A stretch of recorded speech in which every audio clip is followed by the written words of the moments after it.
Good morning, everyone. As we gather for the January 23rd Criminal Justice Committee meeting, we're going to get everyone a little more time to kind of get it together before we start our agenda. Many of the presenters are not here yet. And what we will do is, so that we don't belabor or take up too much time, we will, for the folks who, if the presenters are not here in order, we will start with whoever's here and ready to present, as well as we have several ordinances by council members to address this criminal justice issue and environment. So we'll deal with those as well as I don't have the the attachment. presentations we have.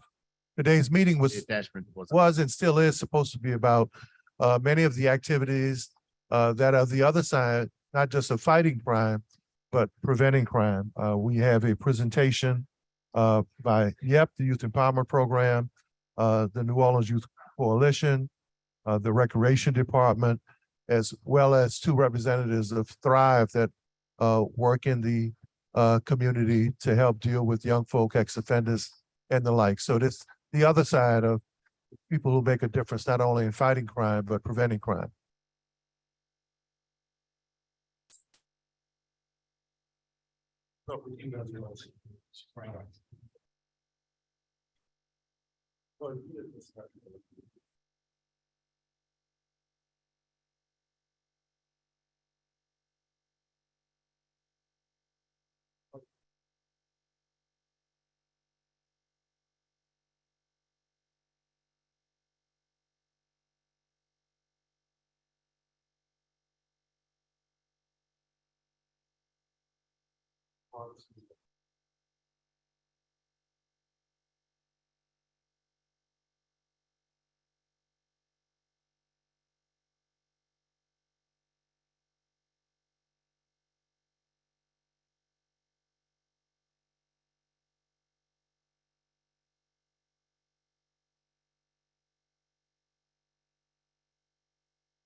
We can actually, I see Nord is here. I think they were number 6 on but if they're here, if we have a quorum, we can at least start with the presenters and as well as the ordinances that is to be discussed. So if anyone's out there listening, if you're one of the presenters, we're going to get started out of order just to respect the time of the people who are here.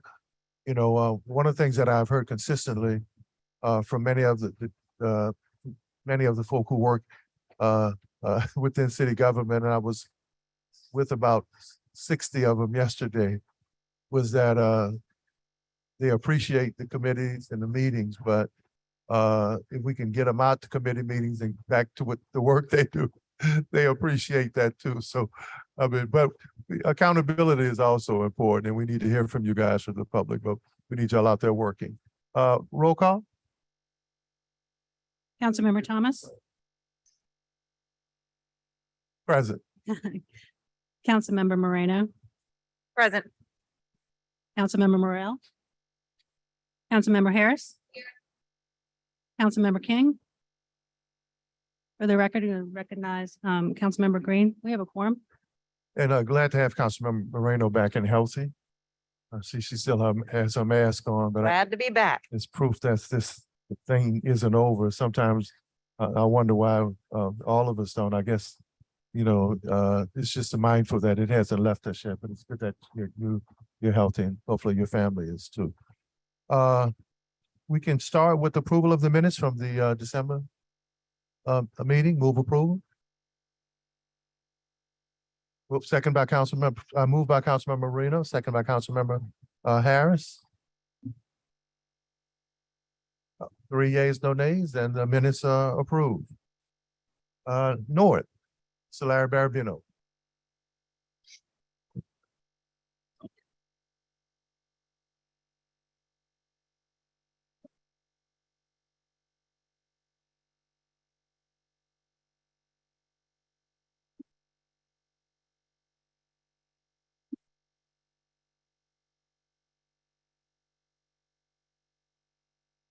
Good morning, council members. Morning. I want to start by first thanking you all for all that you do as our elected officials, and all that you sustain while we're going through the challenges that we face through our city. I commend you all for your efforts, for your support, your dedication for the residents of our city. With saying that, I want to Well, with saying that first, one of the best times that I've ever had in city government was Saturday night. Yes. It had been years since we participated. My sister went to St. Michael's Special School Yes. and was a member of Strives for specially challenged, and she had cerebral palsy. So the last time I had been that active in an event with kids who were handicapped or with Yes. disabilities was when my sister was alive years ago. So Definitely. those few hours were unbelievable. Yes. We had so much fun. I think it's a great event that NORD helps sponsor, and I would love to see it even be bigger and better next year. But it was a wonderful event. Thank you. Yes, yes, and definitely thank you, Council Member Thomas, for being there, and for the council members that missed it. I know Council Member Miranda was out sick. Of course, you guys always support, but you guys missed a phenomenal event. And as Council Member Thomas said, is we had Morrell was there as well. Yes, yes, we had Council Member Morrell that did come through. We had Council Member King that also came through. We've also had a host of our other elected officials that came through. We had our chief of police, chief of fire department, a host of other volunteers. We had one of our second line organizations, the men that came through and participated. But also we had representation. We had King Zulu Elect 2023 that came through, as long as the Zulu Tramps. We had representation from Fin Fatel. We had the Queen of Nefertiti and representation from Nefertiti. We had a host of partners that came through, and that was a special night. The first time we hosted the NORD Special Needs Ball was in 2020, right before COVID, and we had close to 300 participants that came through with family members, and that night is solely about them. You know, and as we are grateful for all of our elected officials and everyone that came through, they had one job. They were escorts. They escorted the persons to their seats. They greeted them, escorted them to the seats, made sure they had a great time. They took pictures with them. And from the response that we got from the family members was, you know, this is great. My kid have never had an opportunity to enjoy something like this. It was literally their ball. We had DJ Jubilee that performed. We had Gina Brown that performed. We had Michael Heck, the CEO, as a DJ.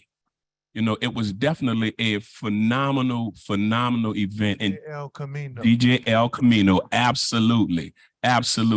You know, but listen, I definitely send special thanks out to the committee, right? That committee is formed of parents, NORD staff members. That committee is formed up of volunteers. That committee is formed of persons from different organizations that work with kids with special needs, and they've been planning it for a while. Now we're planning the sporting side for that, where we're going to be doing the flag football and the track and field side of that. We're expanding our special needs programs. And listen, these were the plans when COVID hit and shut a lot of things down, but we're back in stride.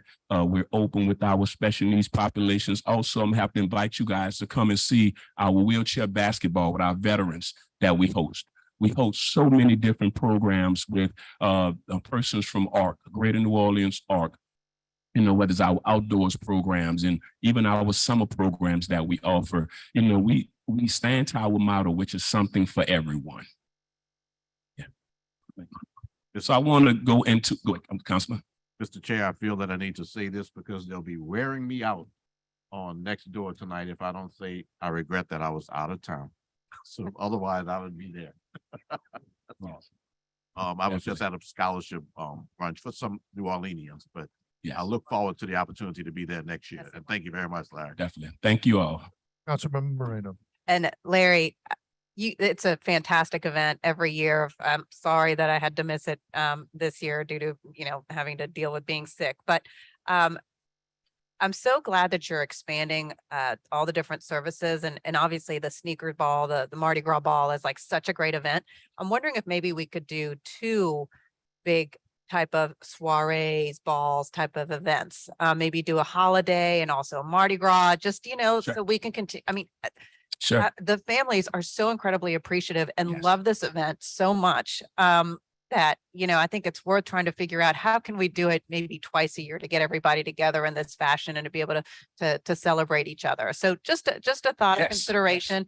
You've been so successful with this, we're going to want more. Yes, yes. And listen, we're definitely open to it and the committee's excited, right? Because I tell the committee, and I want to first and foremost say thank you all for the increase of the $1.5 million that you guys put into our budget that allows us to make this happen, that allows us to be able to afford these kind of programs. And like I tell that committee, they have an open checkbook with NORD as it relates to anything they want to do with those, with the special needs population.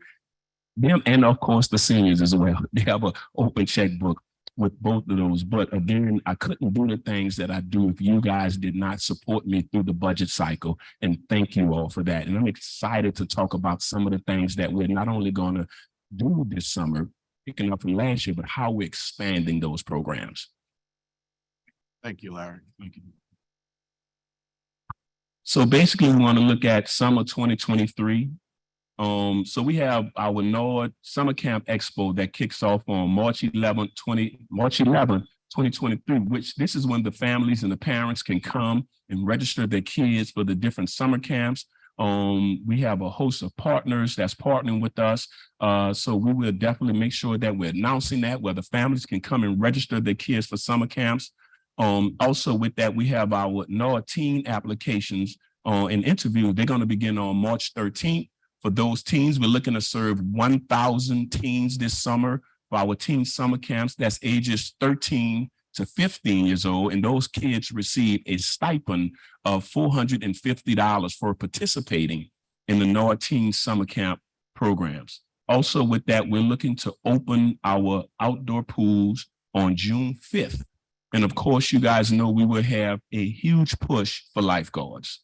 And I'm going to talk more about what we're doing now and the plans for that. Also, the youth camps will open on June 5th, and they will run to July 21st. We're looking to serve over 2,000 kids for this summer. We have the capacity to serve today 2,500, but as we have more schools that we're talking to about coming on as partners, that allows us to expand our footprint and capacity throughout the city when we bring more partners to the table. So our NORD Teen Camp sessions, the first session is from June 6th through the 24th, and the second session runs from June 27th to the 15th. And of course, we're returning back with our Teen Sports Challenge, flag football and basketball that runs from June 6th to July 15th. The Teen Sports Challenge runs in the afternoon. It serves teens from ages 13 to 17 years old. It runs from 5:30 to 8 o'clock during the week. It's 7-on-7 flag football. We host it at 3 different locations. And it's 5-on-5 basketball. We host it at 4 different locations throughout the city, so we can touch different parts of the city. And these young persons, at the end of their 6 weeks during the summer, they receive a $400 stipend. Last year, we were able to serve up to 400 teens. This year, we're prepared to serve up to 600 teens that's interested in participating in this. And also with this, they're not just playing football or playing basketball. We bring in different speakers that come to talk to them about life skills, talk to them about challenges that they're facing and different things. So we try to bring in as many speakers and as much services to them as possible, but we also give them the open forum to talk about what they want to see at NORD, what kind of programming they want. And we try to bring in as much resources as possible during that time while they're receiving a $400 stipend to participate in that 6-week program. Also this year, we're doing the NORD Baseball History Tour, where we're taking NORD baseball players to Kansas City, Missouri, to go to the Negro Baseball Museum, so they can understand and get to see baseball at that level of understanding the history of it. Also with that, we're planning 2 college tours. We're doing one college tour, which will be local, And we're doing another college tour where we're going to go on the road to different universities, and we're going to stop in Washington, D.C. so they can go to the national museums. And all of these events that I named does not cost our teams that's participating in our programs anything. This is all paid for by NORD in the city of New Orleans. Also, right, this talks about our summer camp starting up. Our school and partner organizations applied for the fall partnerships. So we're expanding programming during the fall and for the spring. We're bringing on the 18th ward that's coming on board to do soccer. We're going to host soccer on 2 locations in the city. We're going to host soccer at Easton Playground and Norman Playground in Algiers. Also with that, we're expanding our programs with our STEM NOLA programs. We already have STEM NOLA Saturdays. We're meeting with Dr. Kelvin Mackey at the end of the week on expanding those programs. And again, I want to thank you all for providing the additional funding for us to do this. So we're looking to expand and looking at STEM, not just the regular STEM programming that they offer, but we're also looking to incorporate esports with this piece and expand it throughout the city in partnership with STEM NOLA. Our summer camps will operate from 8 a.m. to 3 p.m. 6 to 8 weeks. The cost for the camps is about $30 per week per child. And also with that, there's the registration begins on Saturday, March 11th at the Expo.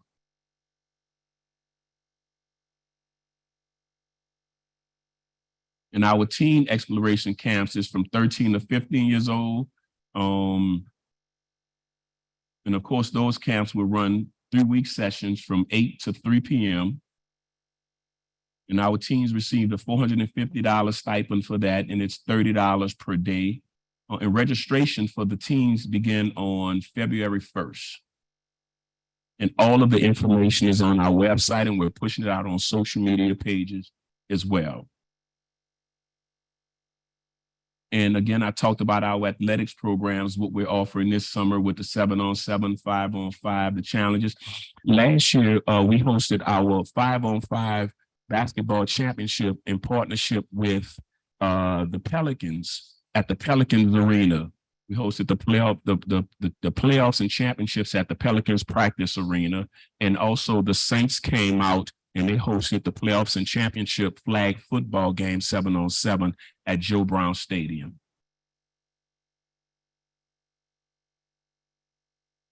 And registration again begins on March 13th.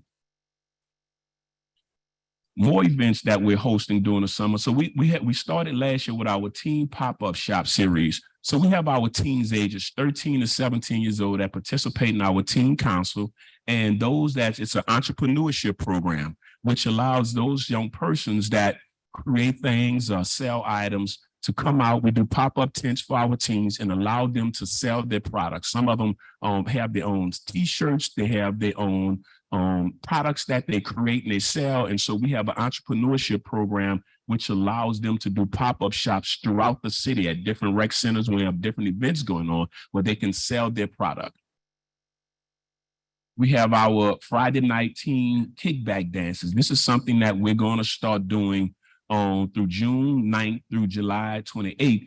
It's going to be on Friday nights. We're going to do allow these kids to come almost like JCC does. But allow these kids to come on a Friday night. The parents going to have to drop them off. Parents going to have to pick them up.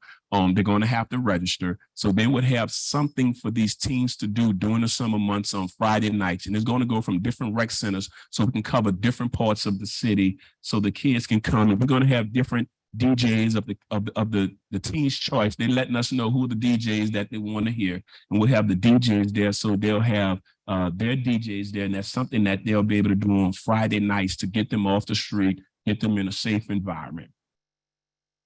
Also, I talked about the teen, the college tours and the civil rights tours where we go into Washington, D.C., Atlanta, Georgia, Selma, Alabama. Also, the Kansas, the baseball trip. And the Back to School Expo will be on July 29th it's going to be at Rosenwald Cutoff, Milne Rec Centers from 10 a.m. to 2 p.m. And everything will be on our website. So we're currently hiring for lifeguards. So right now we're hiring for lifeguards ages 15 and older. We'll do the training. They just have to know how to swim.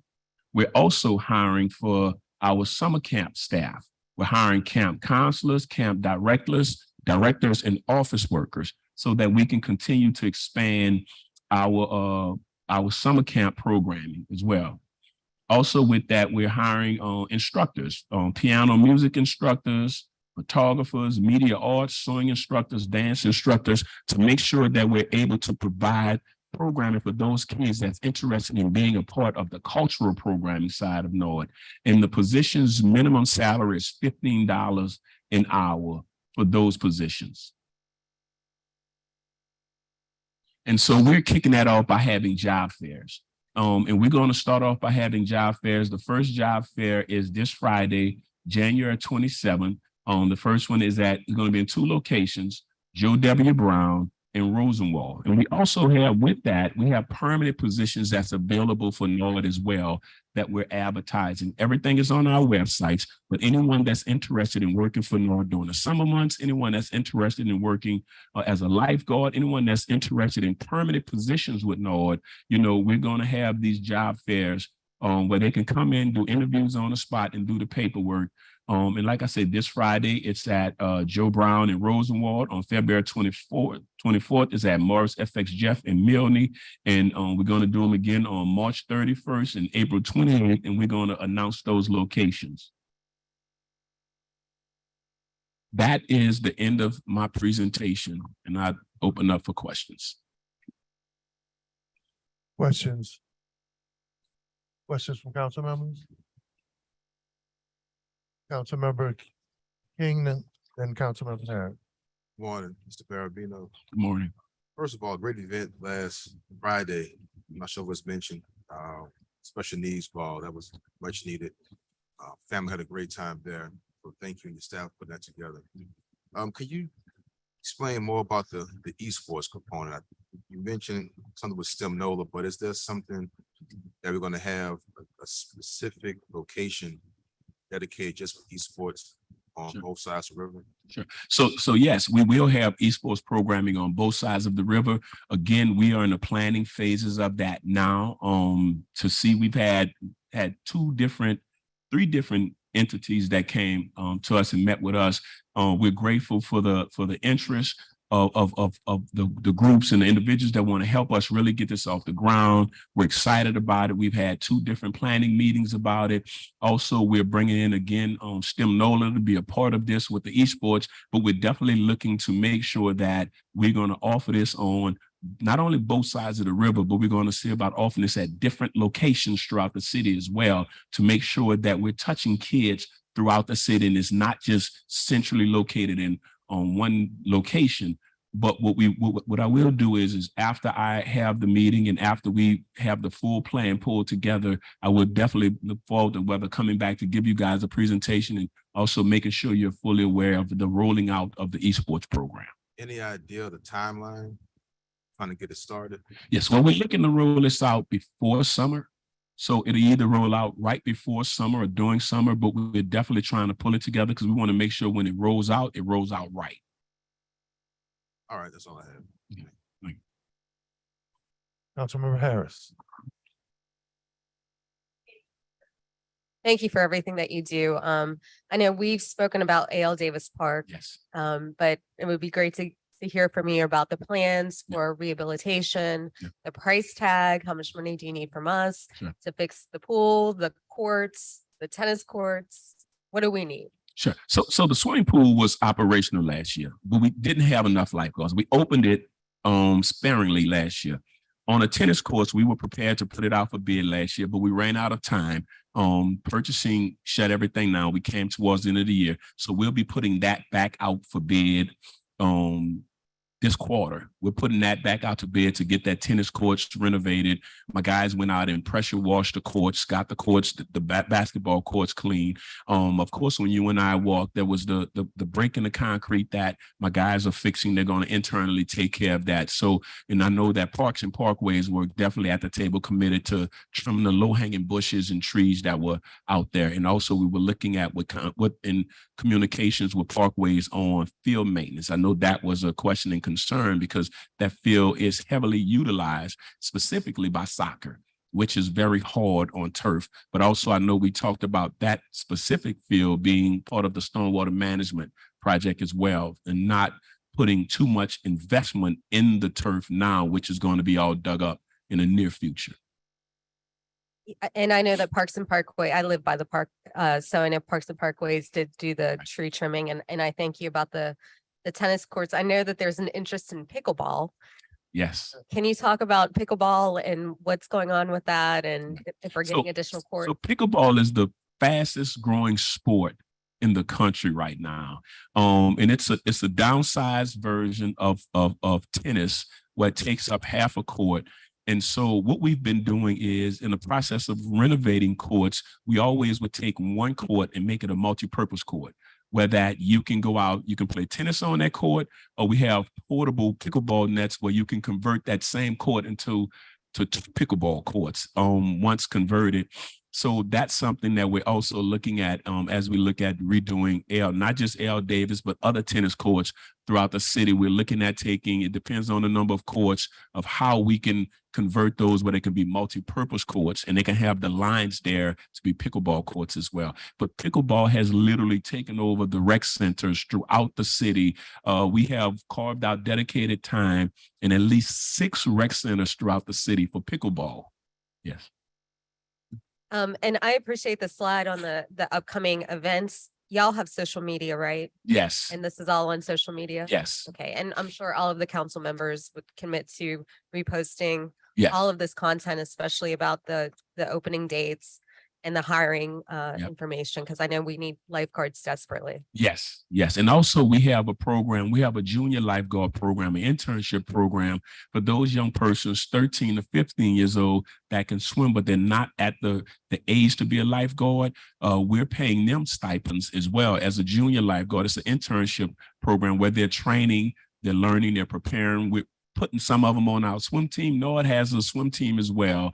When we have 3 young ladies specifically that have been winning local invitational meets in their heats, and not only just their heats, but their races. And I'm very excited to watch them go out and swim. We're looking to expand the swim team, so there's a host of other things that we're doing. But yes, we're definitely looking to expand the lifeguards. We have our aquatic staff that goes out to the different high schools. They go out to the different universities. They're talking to them. We're trying to get the young persons to come in and participate in our teen council program and our internship program where they can get paid while coming for those that want to swim, but they don't have the full skill set yet. Want to be lifeguards where they're getting trained and everything. So we do have funding, whether it's through our general funds, through the city council, whether it's through our CDBG funding that we receive. Just one. Okay, thank you so much. Councilmember Green. Mr. Barabino, thank you very much for the work that you do. And I'd like you to extend our applauses to the NORD staff for the events that you do. I just want to say this one thing. We probably have more to do for youth in our city than a whole lot of other cities. Not probably, I know that we do. And I just want to encourage those who are looking for opportunities for youth to go to your website, to attend the events. You have a number of events coming up. And let's change the narrative a little bit to the fact that there are things to do. We just got to incorporate the kids into them, Yes. the youth into them. I have a chance to visit summer camps. Certainly Milne is extremely busy on Saturdays. There's so many activities going on. Let's just change that narrative. There's a lot for youth to do. Let's get them involved. Thank you very much for your continuing to expand the amount of programming that you do. Definitely. Thank you. And listen, I'll be remiss if I didn't acknowledge our athletics program. We have over 90 teams playing basketball this year, over 90 teams playing basketball, but also we're running middle school sports. We had a very successful middle school football season, where for the middle school is special to me, because when it comes to middle school, it's not just about the team that's on the field. It's about the holistic experience where we have the marching bands, you have the dancing squads, you have the cheerleaders for the middle schools. So you have the families that's coming out when it comes to middle school tackle football. And so we had 8 teams to participate. We have schools calling us now and they're ready to sign up because, some of them say, we don't know if we want to do tackle football, but now their students are saying, wait, that school had a homecoming. That school had a homecoming king and queen. They're watching these other schools participating, they're functioning as high schools. And so now the kids are telling the leaderships at their schools that's not participating, say, I want to be a part of that. Right. And so that we're looking to see expand and grow, and also be on the lookout. Coming soon is our music program. We're going to have the marching band with the drum line that's coming out of Nord, so we're expanding to bring, we know that our city is definitely known for its music. So we're expanding the music program to give kids more options than sports, because we know a lot of our kids love music. So we're expanding the music component with the marching band side of Nord. So we're continuously looking for ways to grow, and we're asking our teens and kids, what do you want? Tell us, what do you want? And we'll provide it. So they say they want a band, we're providing the band. Our kids say they want to travel, we're doing the college tours. We're introducing them to college tours. We had football teams during football season. We took our championship teams, we took 100 kids to Dallas, Texas, to Mesquite, Texas, to play against their city champions. And we had 100 kids, and Nord won every single game. You saw kids that were competitors throughout the seasons and opponents against the seasons create friendships. And this was all paid for by the city of New Orleans. And I have to acknowledge Elvin Kamara, who donated $10,000 for that event to make sure that happened. It was a beautiful event. The parents who drove out there loved it. The kids, they loved it. And you saw friendships being formed of kids from Algiers to New Orleans East become friends during this experience. Councilmember King. Can you give us an update on the situation with the pool at Berman? Morris FX Jeff, will be using Federal City again, or is there any plans or movement on updated pool? So at this point, we're still having conversations with Algiers Development District. It is not in stone. Of course, as you were aware, the bids went out to renovate the pools at Berman, and the bids came in extremely over our budget. So I know capital projects in the city is trying to identify the additional funds so that we can renovate and enclose that pool. But so right now we're still having the conversations with Algiers Development District about going back to Federal City. Any other comments from council members? Ms. Marabuna, first of all, thank you again for the programs that you guys run, as well as preparing for the summer program. When we went through the budget process, I know the increase in funding that this council allocated towards Nord had a lot to do with Nord, but it also had a lot to do with prevention. Yes. And intervention. Can you talk about specifically some of the new programs that are going to align with that new funding that will go in line to helping prevent youth, teen and juvenile crime? Sure. So then, and it goes back to some of the things that we're looking to do is again, we're talking to a lot of our teens. One of the key things they say is I need money. So some of the key things we did is we took and put funds into stipend programs where we have spring and fall internships where we're looking to take a couple of hundred kids and they'll allow them to make up to $640 during the spring and summer doing internship opportunities. That means that we're taking young men that wants to know more about sports, and we're able to put them in the athletics division to work and assist athletics, or those that's interested in working in other components. We're looking to do that. We're also looking to expand as relates to bringing in the teen dancers to try to get them off the streets, trying to expand that with them. also with that, we're bringing in more partners and we're expanding our partnerships. We're open to continuous partnerships. As we are always saying, we put it out. So again, we're expanding what we do with we're expanding the esports component, trying to get kids off the streets. And the esports is not just about coming play the game. It's about learning the games. It's about coding. It's about, and also it's about competing with persons locally in a way as it relates to the esports with competitions and challenges. But the key thing that we're trying to do is we're expanding with the music program, and we're trying to offer them what they say they want. But the key thing about it is we're putting funding there to where that our teens can receive stipends for participating, especially our teens to receive stipends for participating in our program. And so we're encouraging them to be a part of different things, whether it's the summer sports challenge. We encourage them to be a part by putting $400 in for those that's participating in 7-on-7 and 5-on-5. We're encouraging them to be a part of, and the incentive is the stipends that we're giving them. And that's something that we've never done at NORD. Have we done in area code a zip code? I mean, a zip code study to determine, first of all, where the kids are coming from, as well as the areas where kids probably need more organized activity, so that when we're putting together programs, we can target some of those hot spots in some of those communities? Do we know exactly where the kids are coming from?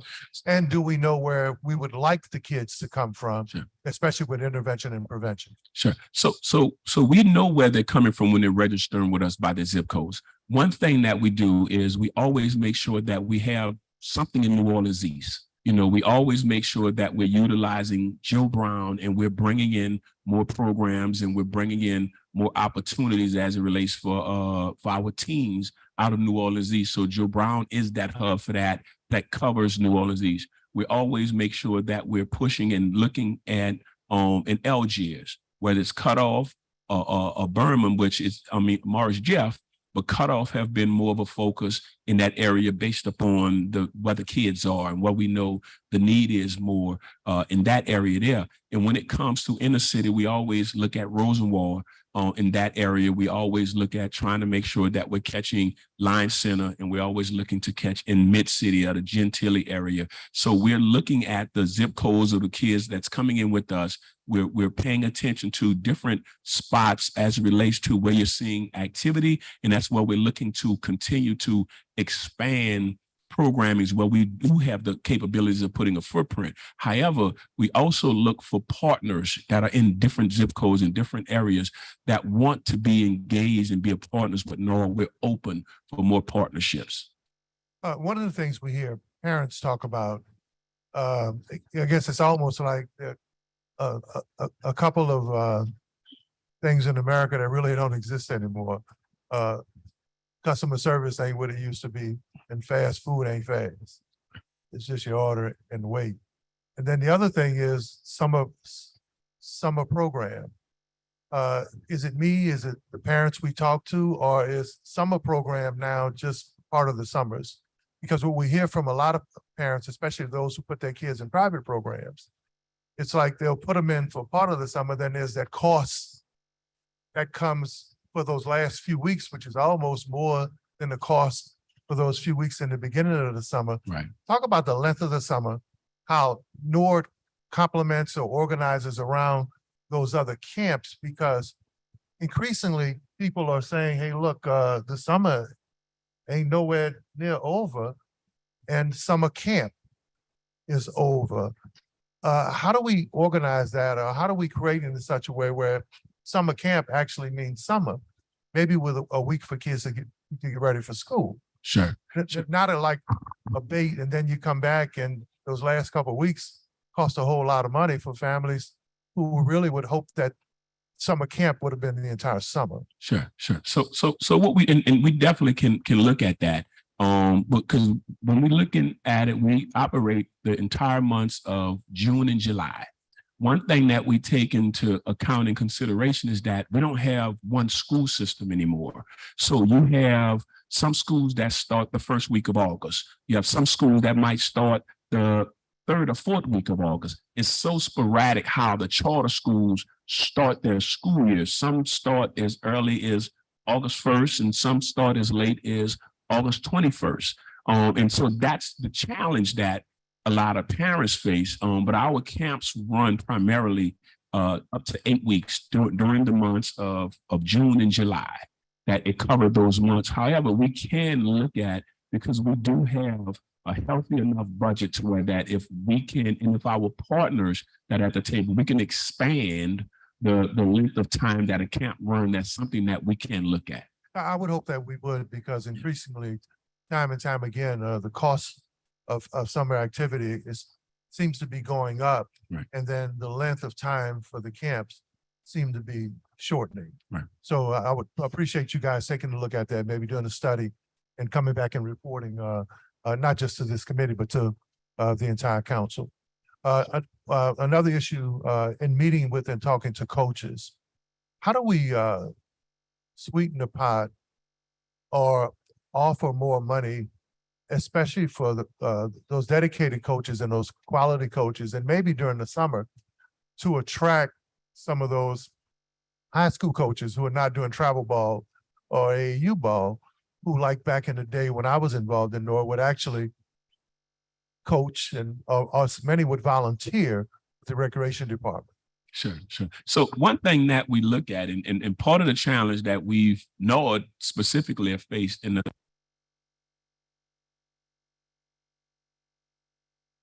you worked in the school system and you worked at NORD. During summer months, the educators all worked at NORD. Well, during COVID, the schools, because they received the federal funds, they opened during summer months, which left us a shortage of being able to hire those educators who normally work for NORD. Well, we're hearing this summer we'll be successful at hiring more. So I encourage those coaches that especially if they want to work during summer months, and to apply. We're looking to hire staff during summer months to be a part of the camps and et cetera. But also what we're looking to do is we're having the conversations with certain high school coaching staff that want to come out and host clinics and camps for our kids this summer. So that's part of the conversations that we're having as well, because a lot of our schools are looking to expand with having 9th grade teams and et cetera. So they want to come in and host camps and clinics. And those are the kind of partnerships that we definitely look forward to. And we have a couple of schools that have contacted us, coaching staffs, that's looking to do that this year. So how do we compare with other cities in their recreation department when you talk about paying our coaches versus, have we done a comparison or a national study on that? We haven't done a comparison, but I can tell you from being a part of the NRPA panel, National Recs and Parks Association panel, it's in every park and rec system, the most successful parks and recs programs have strong volunteers, whether it's parents or et cetera, but they have strong core volunteers. The most successful playgrounds in the city of New Orleans are based upon a strong volunteer coaches and et cetera. So, but we always look at ways on, for example, we do different things for our coaches, appreciations. We find different ways to give them on different, whether events, whether tokens of appreciation and et cetera. Yeah. Thank you. Any other comments or questions from council? Councilmember King. This was just sent to me. Does NORD have a chess or a debate team? And if so, is it possible to think about getting those two teams? Sure. So NORD did have a real strong chess program with a partnership with the young man Kendrick, and I can't think of his last name. It was last year. He took a break because he's working on his doctoral degree. But for years, we've had a very strong chess program. And Kendrick, I'm sorry, he said he's coming back once he finished. But this is a very bright young man. He goes from center to center, teaching chess, holding chess competitions. But he's working on his doctoral degree. But however, we're always open. We're open for anyone that wants to come in and partner with NORD, whether we're creating debate teams, whether we're creating a NORD choir, whether we're creating any programs. And we're hiring. let me say this. It's one thing, yes, we always look for volunteers, but as I indicated earlier, we're hiring. We have positions available to hire people with skill sets that want to be a part and want to start new programming with NORD. Thank you, Mr. Marabito. Any closing comments you have? No, I just want to thank you guys for, again, your continued support and coming out and supporting NORD for the different activities we have. And listen, I just want to make sure you guys are aware that I'm a phone call away to come out and work with you guys on any, whether it's a meeting or anything to come out. I'm always open and willing to work with you guys because you all are willing to work with me. Thank you. Thank you. Thank you. Next item on the agenda.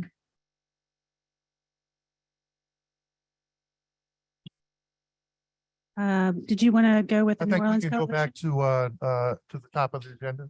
Top agenda, okay. We have Thrive New Orleans. Discussion about how Thrive contributes to creating a better community and how its programs assist in reducing crime while providing opportunities for the youth through conflict We resolution. have the representatives from Thrive ready to present? Not ready? Okay, all right. Next, the youth, number 4, the Youth Empowerment Project, Ms. Shabra Johnson and Mr. August Collins.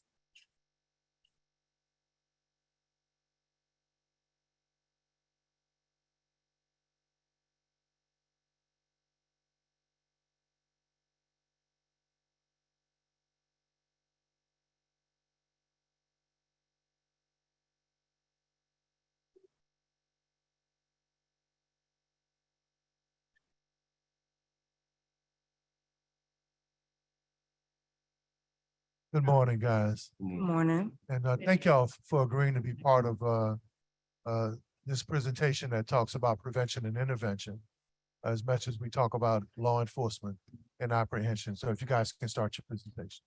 How you doing? Good morning. My name is August J. Collins from Youth Empowerment Project, Community Outreach and Reengagement. Hi, good morning. I'm Shabri Jones, the Regional Director of the YEP Mentoring Program in Region 1. That's Orleans, Jefferson, St. Bernard, and Plaquemines Parish. Great.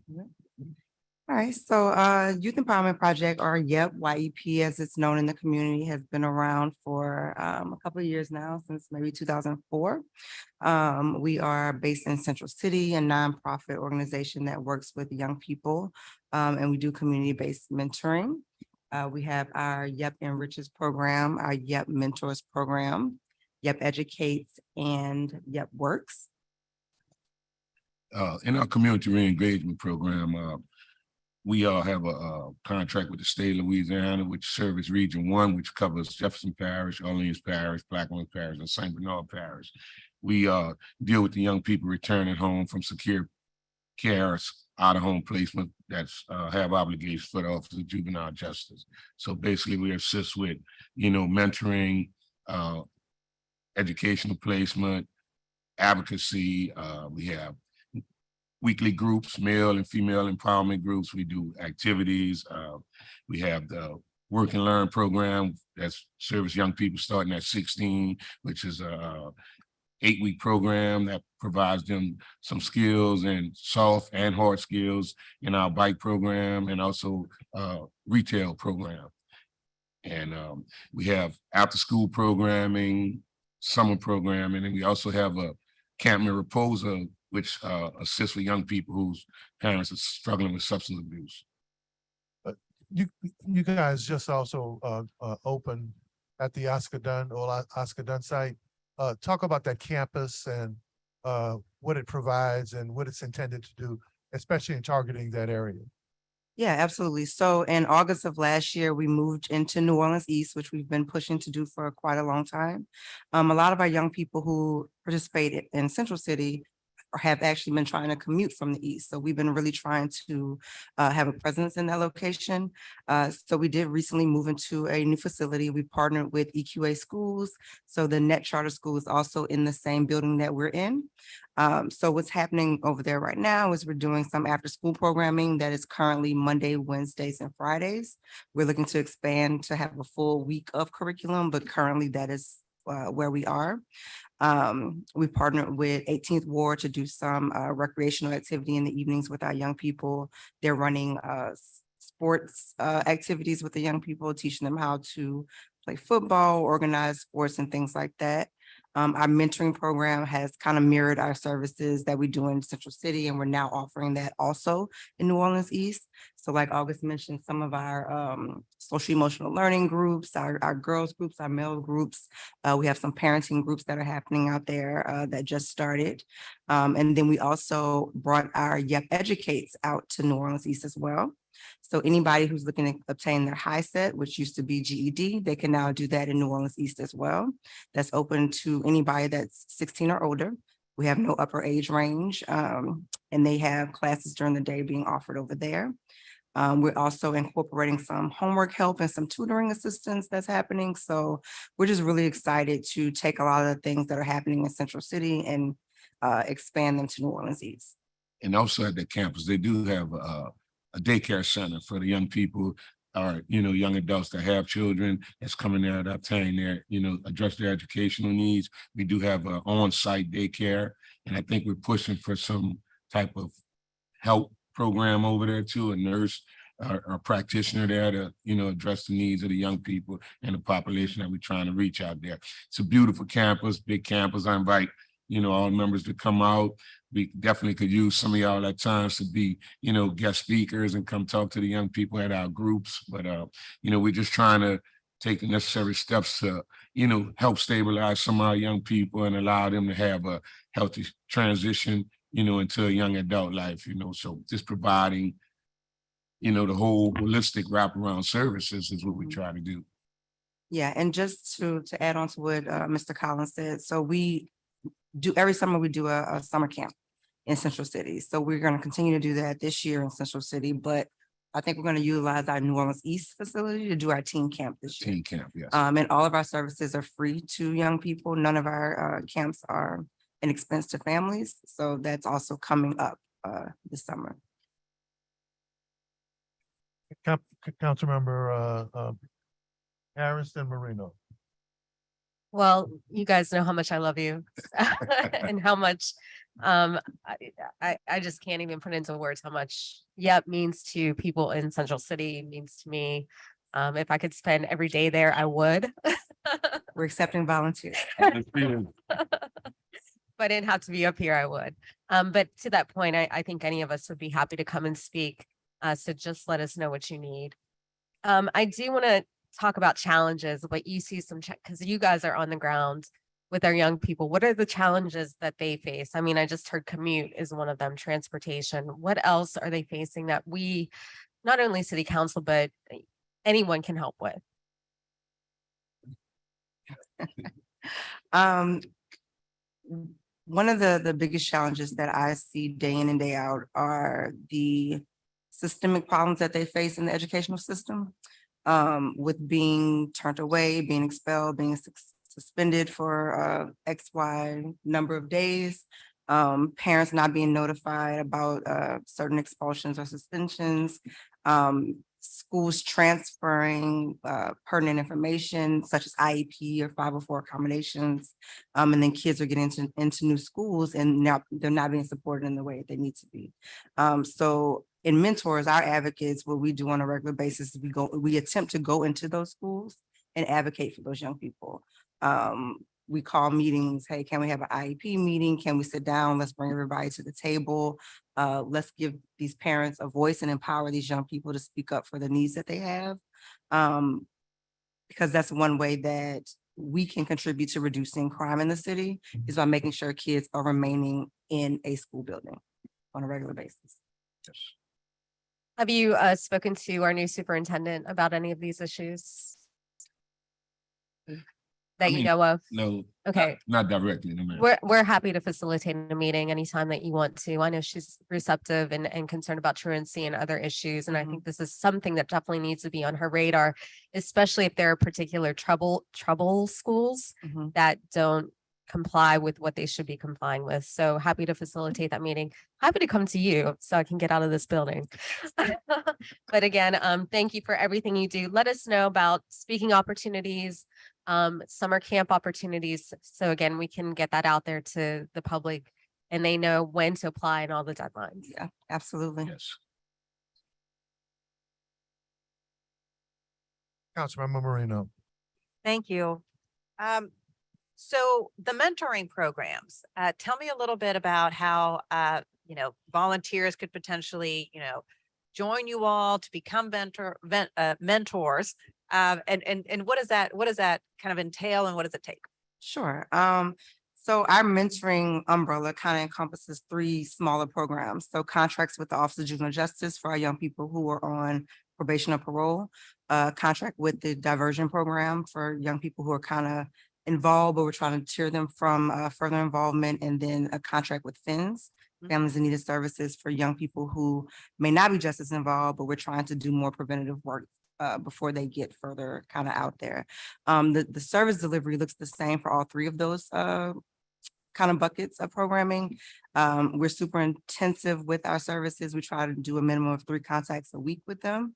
Like I said, school visits, home visits, we set goals, we do Individual mentoring activities. enrichment activities. Group enrichment Mhm. activity. And we also added that mentor advocate model into other programming. So now we have in our after school programming, there's kids that if targeted and identified that are struggling, we also support them with an advocate and mentor Yep. in our after school program and address some of the needs, like taking away some of the stresses off of parents, like getting documentation to Mhm. get them enrolled in school, helping them address and assist them with getting to doctor's appointments and, any type of legal appointments if needed. So that advocate and mentor steps up and takes some of that stress off the families or the guardian in charge at that point for the young people. Yeah, and to answer your question, we don't necessarily allow volunteers to come and do one-on-one mentoring with kids. We have salary staff that do that, but we do have opportunities for people to come in to do speaking engagements. We do one-off activities with a lot of individuals.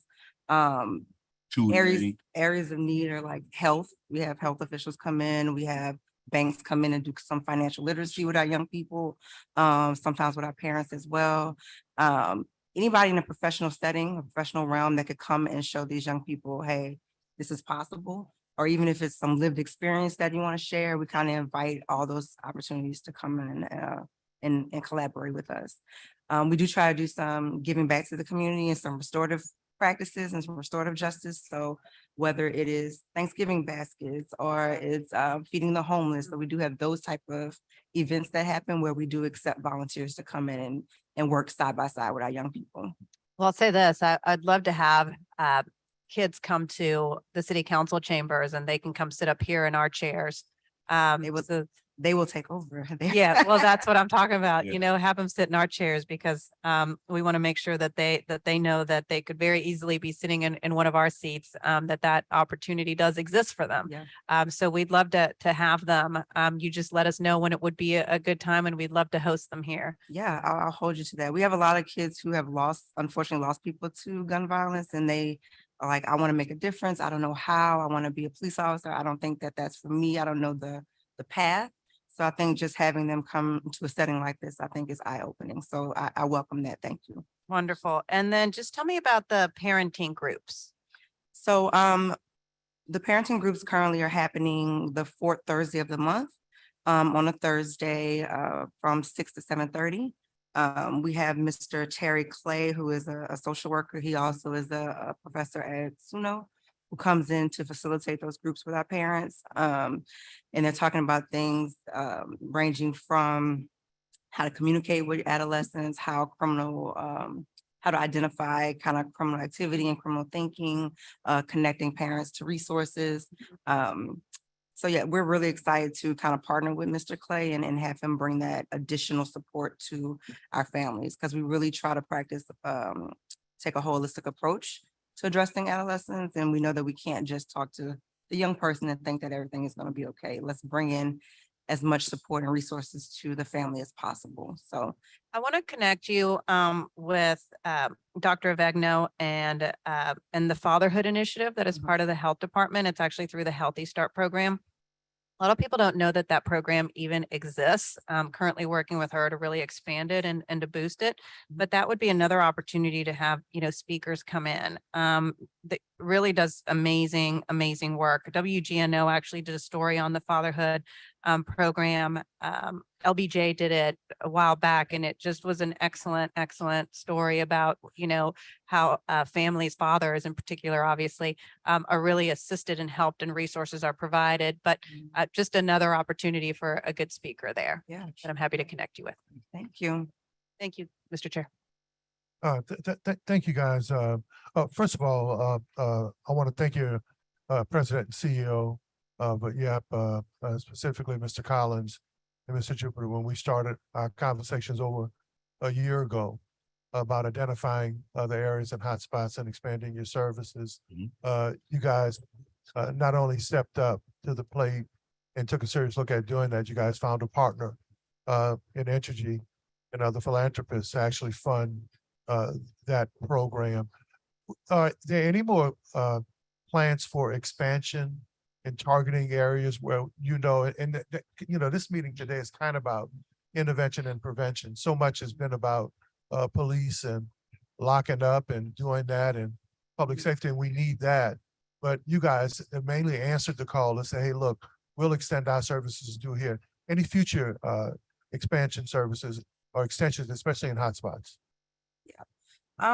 I'm not sure what Melissa has. And I know funding determines a lot. I don't know what she has planned. I know that if the funding is there and if it makes sense, that we're open to hearing suggestions. I think that we really want to focus on letting people know where we currently are, because they don't. We have an office in St. Charles Parish that people are not aware of. A lot of times people don't know that we go into St. Bernard Plaquemines Parish as well. So I think we really want to shore up our program and make sure that we're making an impact where we are. And then if that's successful, I'm pretty sure Melissa will be open to hearing about what else we can be. Cause you visited the campus in the east. It's Yeah, a big old campus. So I- we're trying to, I participated in yes, it. Yeah. and everything. So we're trying to get as much Right. participation in that, in New Orleans East area and surrounding areas around there for that big old site there. So I guess as the need and, you know, funding is available or resources are available, you know, we'll, you know, if Melissa sees that as necessary, we'll adjust to, you know, any other hotspots around here. One of the things that you've tried to do is identify New Orleans celebrities or folk who've come out of the playgrounds of the communities. And I know we had a meeting with Marshall Falk's representatives Yes. about extending their services and him having some footprint here in New Orleans where he came from. Any updates on that meeting? Not as of yet. I know the last time I spoke with Mr. Jupiter, he said that he did receive an email and then he was going to follow up. You know, Okay. but he had some personal issues that took him away from that for a couple of weeks. So I'll ask that question when I get back. Please. Any other comments from council members? No. Anything you guys want to add before we close out this Yeah, session? I'll throw out, we're currently accepting applications for our next cohort of YEP Works. So anybody 16 to 24 years of age that's looking for employment, we are starting our next enrollment. So I just want to throw that out there as a reminder. And in a few months, I guess we'll be putting out the applications for summer camp and things like that. But after school programming is open in the East Monday, Wednesdays, and Fridays, and the educational piece is open 5 days a week, Monday through Friday. Well, thank you guys. I mean, you guys not only been doing a good job for a long time, y'all specifically answered a call and a need. And I know we have some great organizations, but you didn't sit around and wait for the city to say, hey, look, we're going to do this. Y'all partnered and took an initiative to do it. And so I know we appreciate it. We look forward to the future. Thank you. Thank you. Thank you. Thank you. Thank you for having us. Now we have a presentation on youth intervention and prevention by Mr. Hakim Kashif. Followed by the New Orleans Youth Coalition and Ms. Ernest Parker.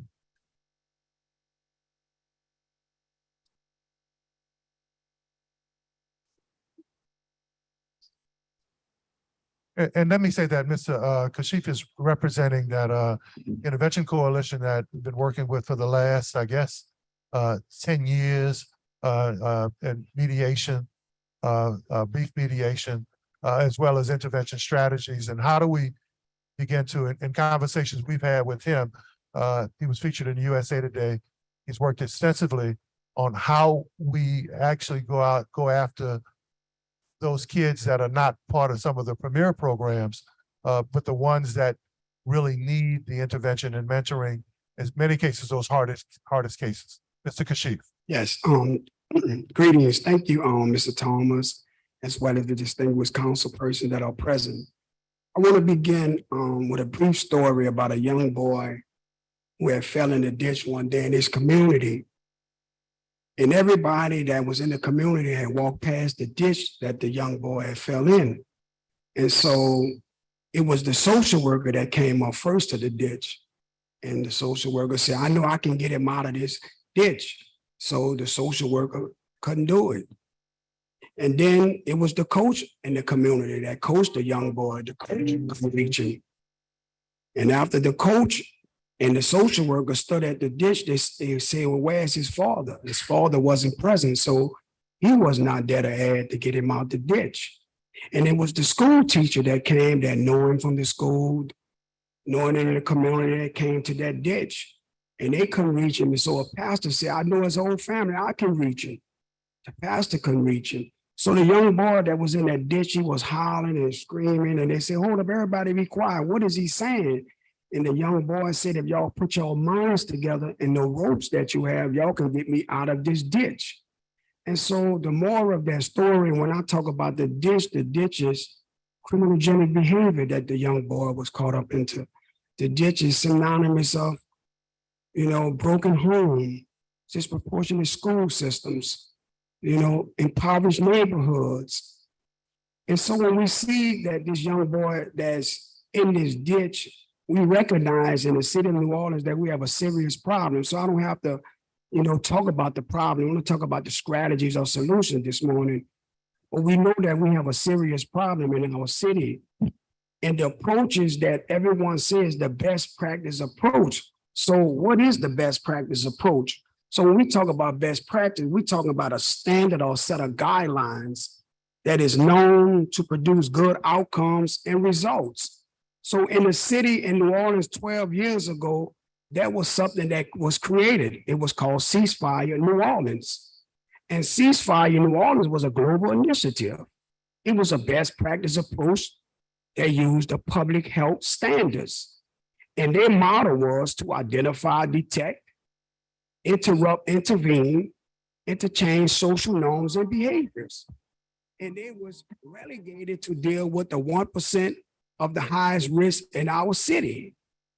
And so since that has been dismantled, we recognize that that is a serious problem because the conflict resolution piece is really missing, with all due respect. And so when we have that is missing, because we have to look at it like this, Councilman, is that when we look at the behaviors that are displayed in the city, it's not all youth that are engaged in criminogenic behavior. They're all the 1%.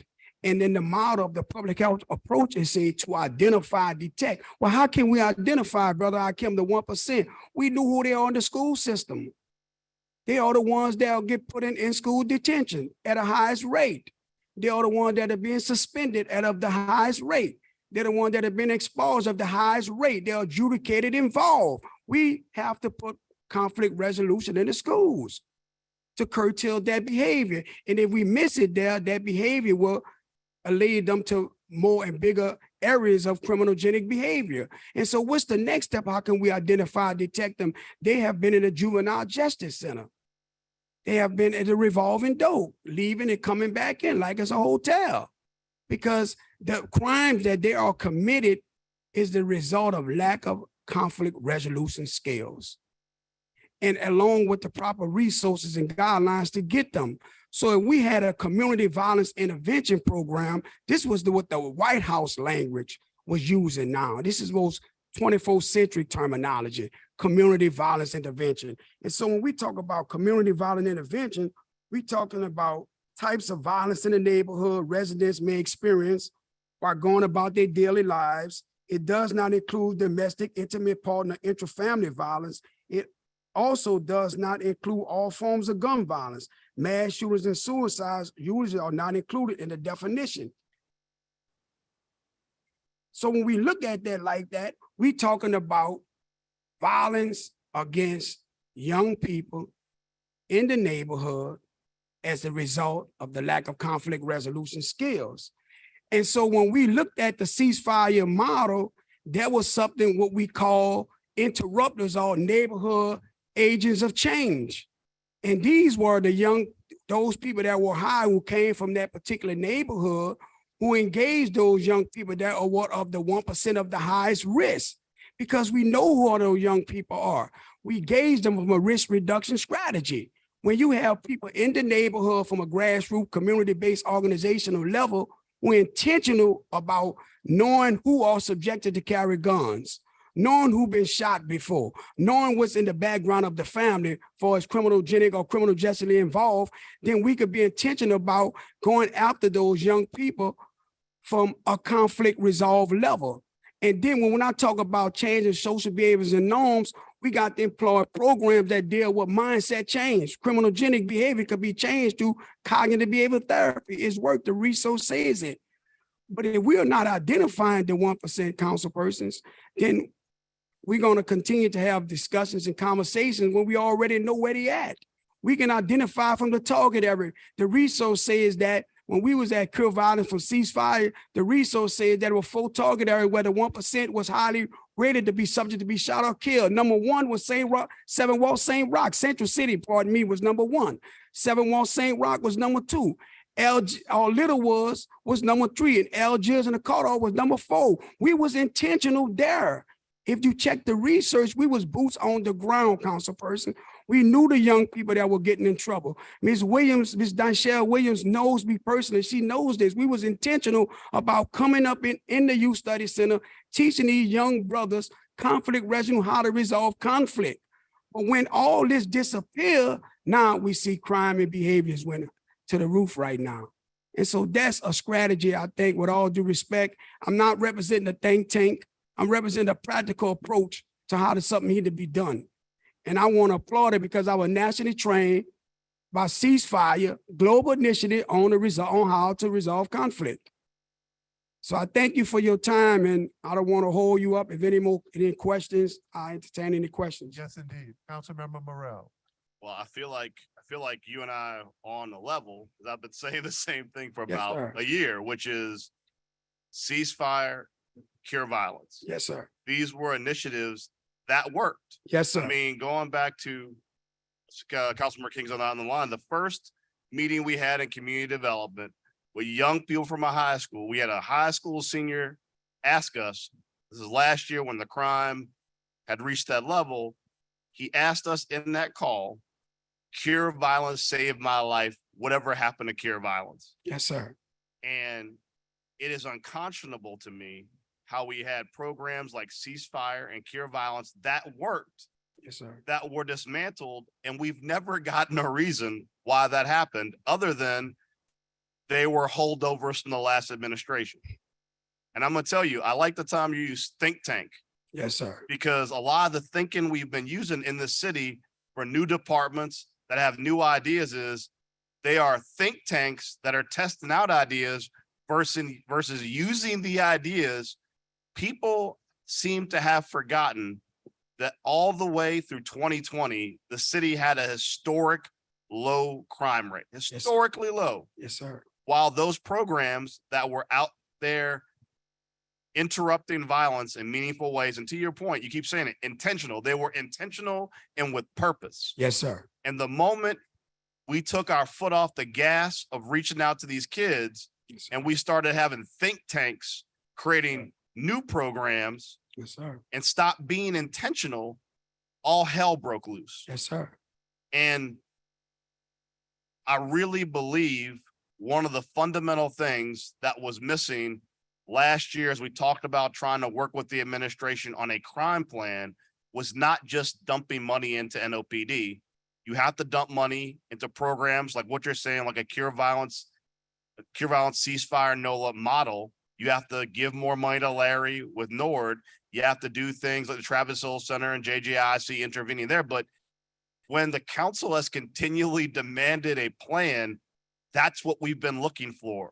A multi-level plan that Yes, sir. addresses all the different pressure points that have gotten us to where we are. Has there been any outreach with you from the administration on reviving programs like Ceasefire or Cure No. Violence? No, sir. Myself and my colleague Calvin Pep, we continue to train because we were nationally trained under the Cure Violence Initiative on conflict resolution. And so we would still volunteer our time in schools and still go in and hold what we call group engagement model groups, where we'll talk to the 1% in those schools. We did it at Carver. We did it at several schools on the West Bank. And we knew it was very intentional because this is intentional work, Councilman Morrell. This is not work that you have to be there for Monday. We was there Monday through Sunday. From the hospital crisis intervention team, I'm trained in that we would go in and see gunshot victims, talk to them, connect them to resources, try to resolve the conflict before it escalate. We was trained how to de-escalate problems, and all of us come from such backgrounds. What the model said you have to be, because we are considered to be neighborhood change agents. You know, those young people who have been there and done it, we've been where they at, we speak their language. And so it was easy for us to approach them. Even to this very day, myself and Brother Calvin is still intentional in the 7th wall, the Desire community I come from. We are still intentional working with some of those young men of the highest risk with our own volunteer time.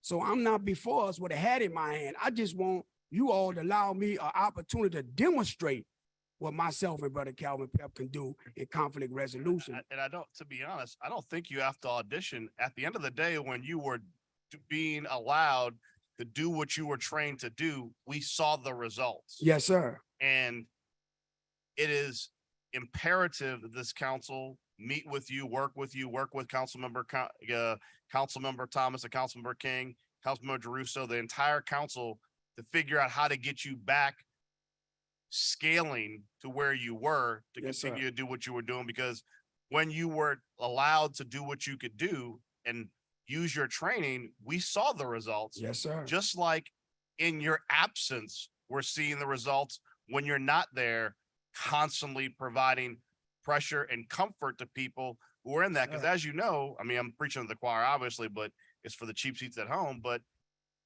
so much of the violence in this city is retaliatory. Yes, sir. It is one person got shot, so then this person sir. goes back to that person.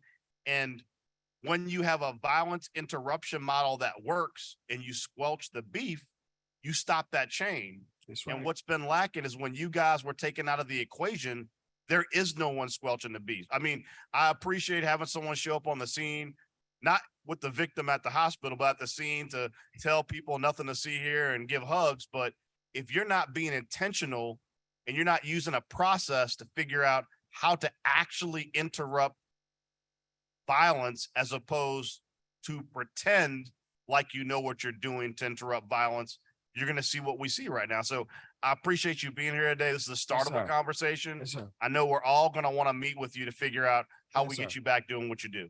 All right. Thank you. Thank you. Thank you Councilmember- so much. Councilmember Harris.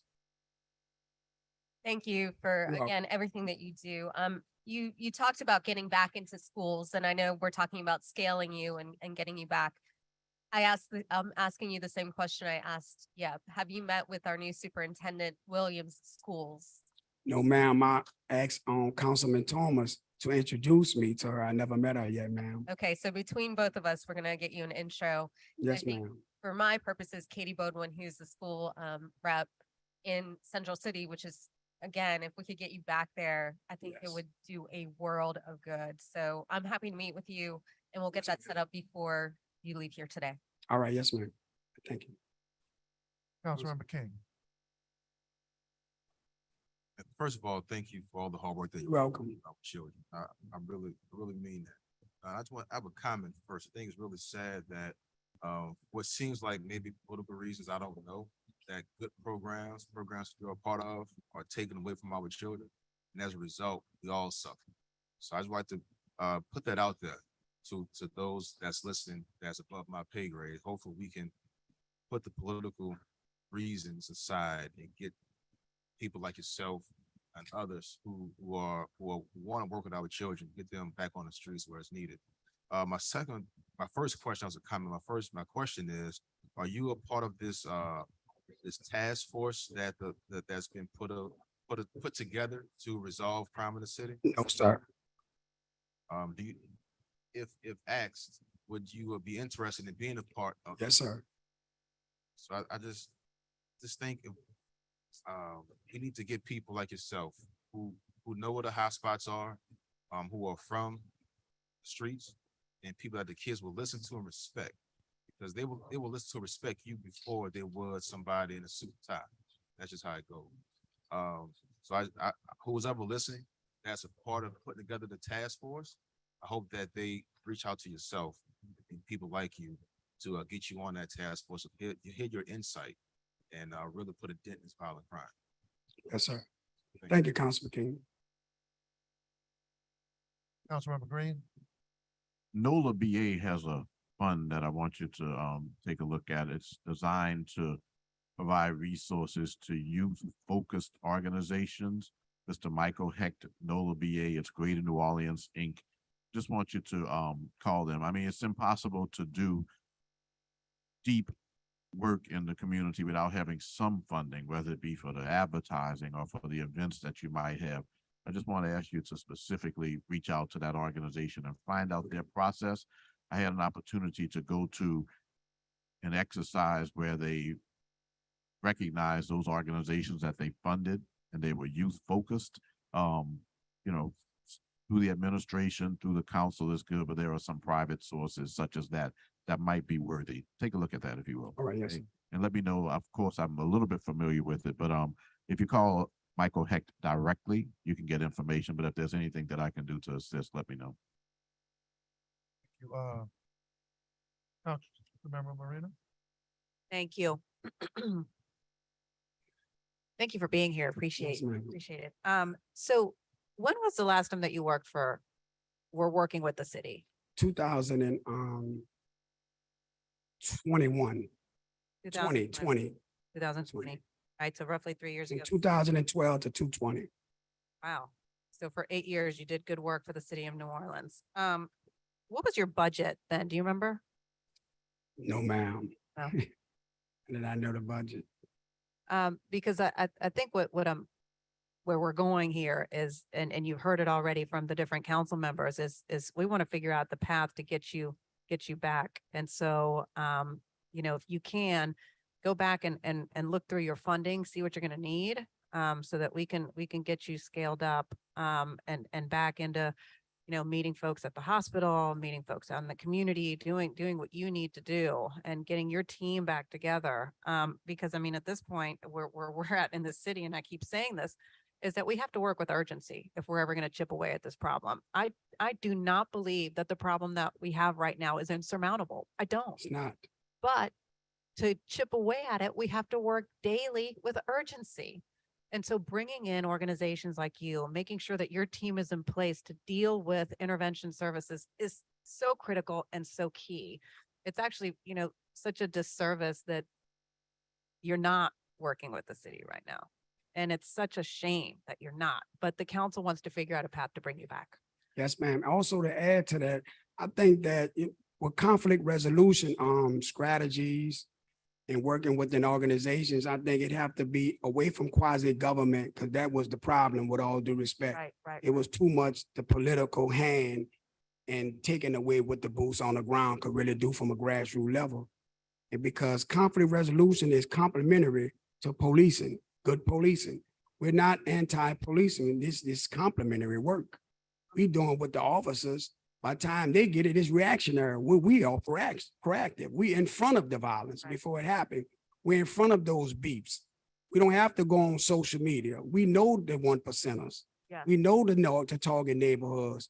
We've been to Miss Williams and know all the young men that are constantly engaged in that type of behavior. And we was very intentional on putting them in what we call a peer support group. After we assessed them, the peer support group, we would meet them 3 days a week, and we would teach them CBT, because we always taught them that in order to change social norms and behavior, we got to change your thinking, and your behavior got to change.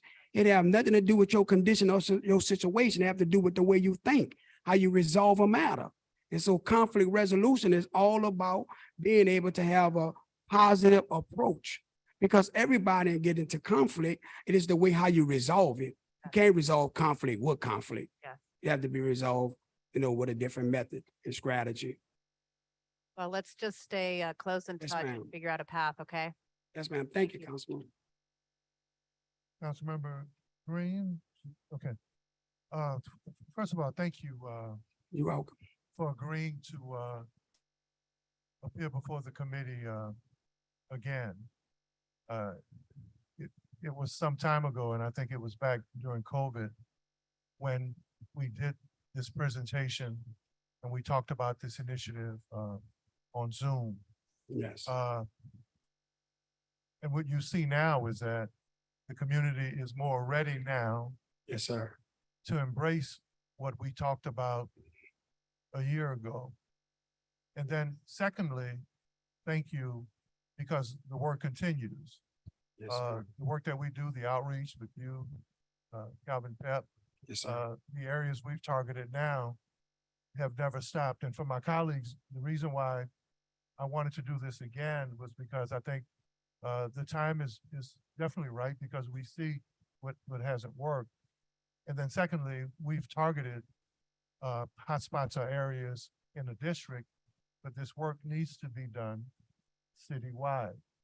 Because what we see is that if we target and do outreach in areas, if it moves to another area, then if the resources aren't there.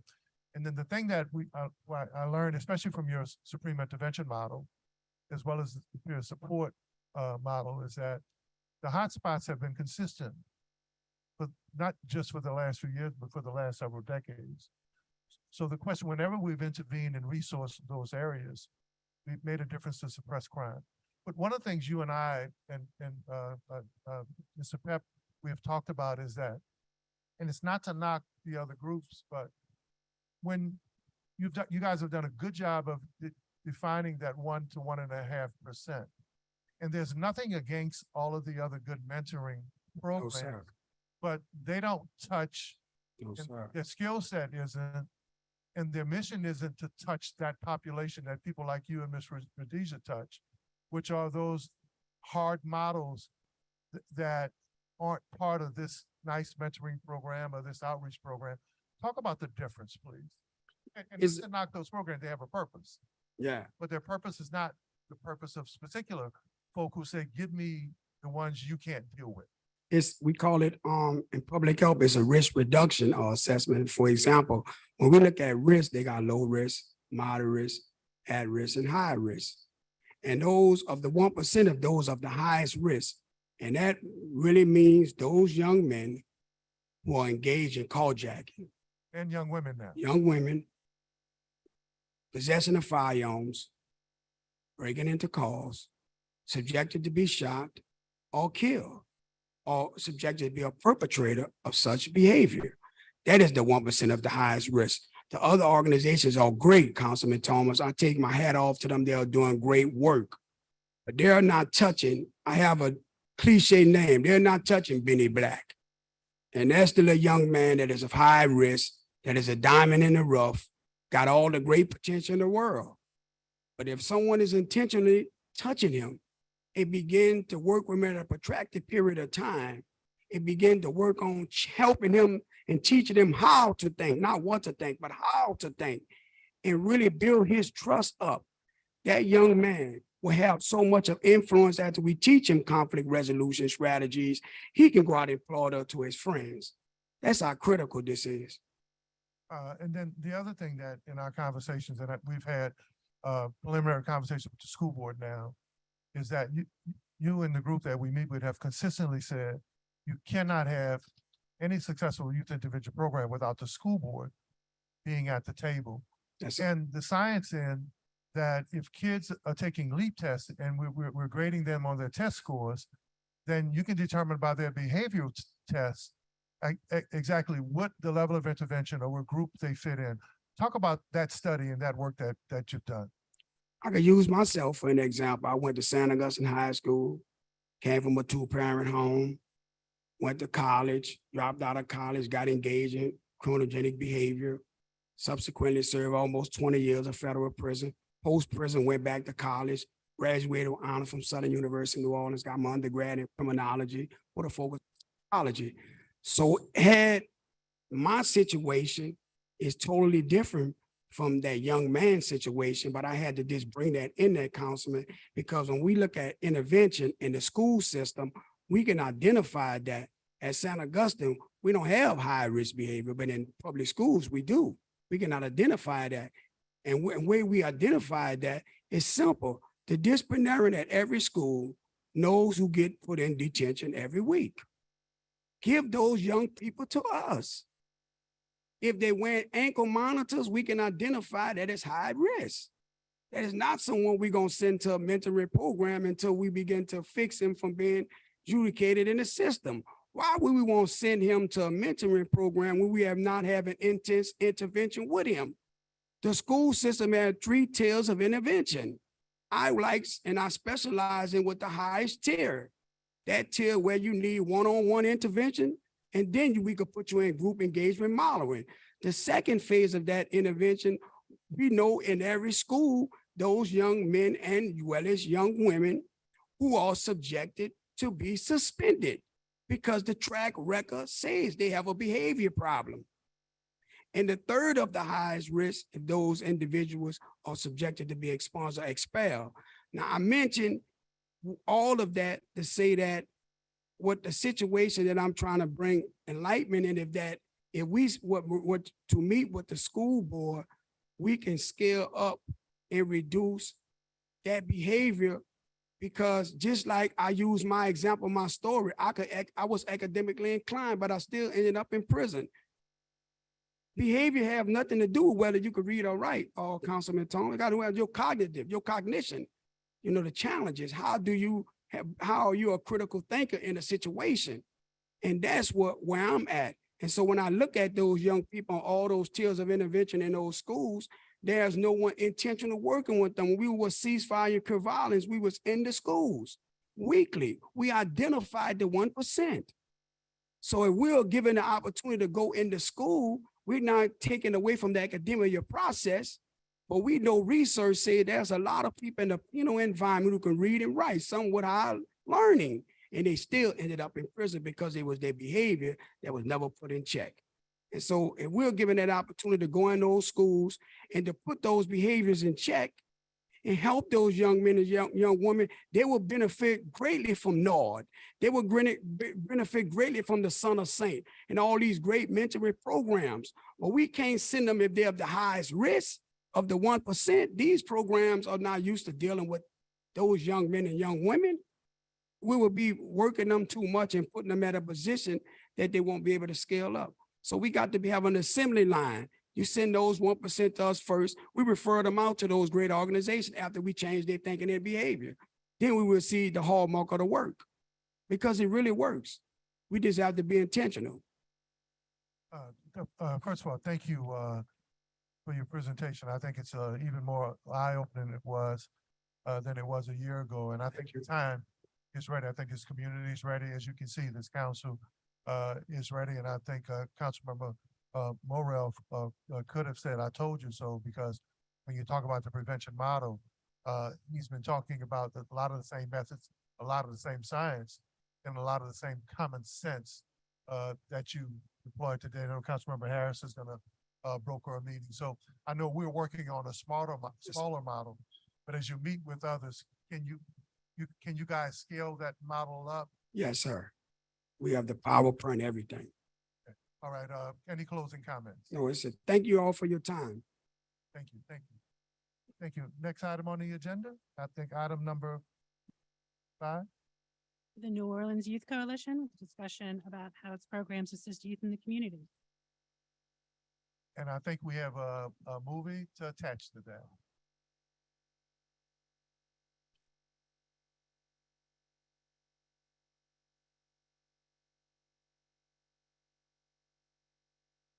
Ms. Pradesia Harness Parker.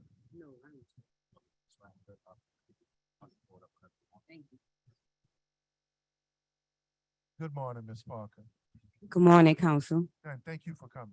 It's good to see you guys under these circumstances. So it is well, first, before I start, on last week, I gave a shout out to Councilwoman Leslie Harris for some of the work that we're doing, but I missed Oliver Thomas.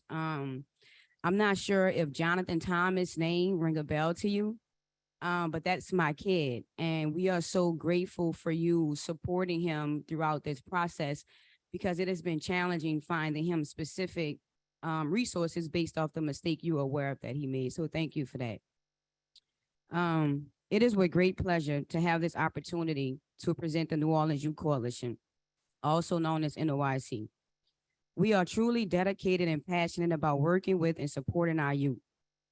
To address the many issues our young people face in New Orleans, NOYC has collaborated with individuals, organizations, businesses, and elected officials in order to connect youth to services that will lead them to greater opportunities. It is our hope that after hearing the work we do, you will understand the importance of services, programs, and resources that's needed in our communities. NOYC mission is to work with organizations, businesses, and individuals globally to better service our youth and families across New Orleans. Our goals are to be consistent and effective in connecting and creating resources for communities while also creating economic opportunities for youth and families to reduce poverty. NOYC envisions communities where our youth and families are able to live, work, and play safely with access to mental health hubs to address the excessive amount of trauma and grief from gun violence. It is also our vision to continue to be a connector to many services our communities so desperately need. It is also important to nurture our youth, educate them, and protect them. Our youth are our future leaders. A little bit about myself is I'm a native of New Orleans whose activism spans over a decade. I'm a poet, I'm a mentor, coach, organizer, and advocate. Being raised in the Melfamine projects made me want to change the way the projects and people living in poverty are viewed. Since the age of 8, I have written and performed poetry about traumatic and devastating events happening across New Orleans to bring awareness and solution-based ideas to the things negatively affecting youth and families. Aside from organizing and policy, I enjoy time with my family and coaching and mentoring our youth. I co-founded Style, Saving Trouble Youth Lives Every Day, where we taught kids from Algiers, Central City, Downtown, Gentilly, Chalmette, the fundamentals of basketball and life skills while also eliminating youth violence in Central City at the time. Through community organizations and agencies, I have completed several mental health and trauma-informed trainings in order to better serve our communities. I've gained experience that has helped me react to most issues our communities face on a day-to-day basis. This can be anything from a family being evicted, a young person being expelled from school, committing suicide, or it can involve me coaching, mentoring, or connecting them to available services and resources. Some services we provide all year round is mentoring for girls and boys ages 8 to 24, coaching boys and girls basketball, organizing community events, housing and eviction assistance, conflict resolutions, monthly bike rides, our annual NOYC trip, job assistance, and more. Some things our organizations could use is our own space and funding towards the various activities we provide year round. A challenge we've had with applying for grants is most of the grants locally are only for 501c3 status organizations. We are LLC, which limits us to local grants. We applied as an LLC because our kids wanted a platform to start businesses, and there were already so many nonprofits in New Orleans alone applying for the same grants. We want to teach our kids about limitless opportunities. As far as funding for what we do now and what we've been doing, it has been self-funded and community funded and donations from parents and a host of friends. Our organization is different from most organizations in the city because we're almost like 24 hours. We give our kids a place to be when all organizations' office hours are closed.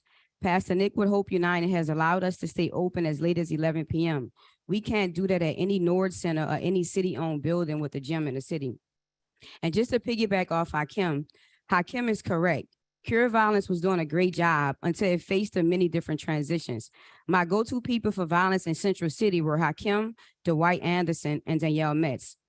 And although Nord is doing some amazing things with our youth, the application and reviewing process has limited or burnt out many organizations like myself across the city to work with them.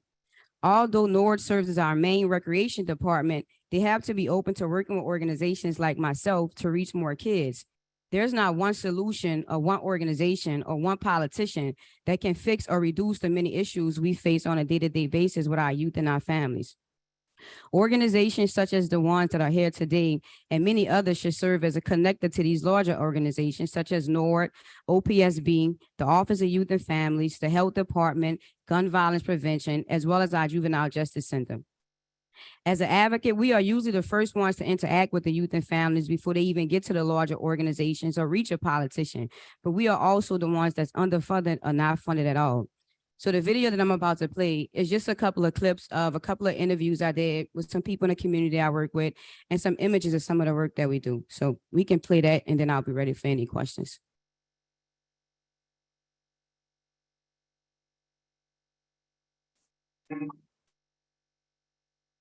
There's many organizations that are making work in the community. I come from Florida, New Orleans Youth Coalition with Raisha Howard. Keep doing what you're doing because your work is not going unnoticed.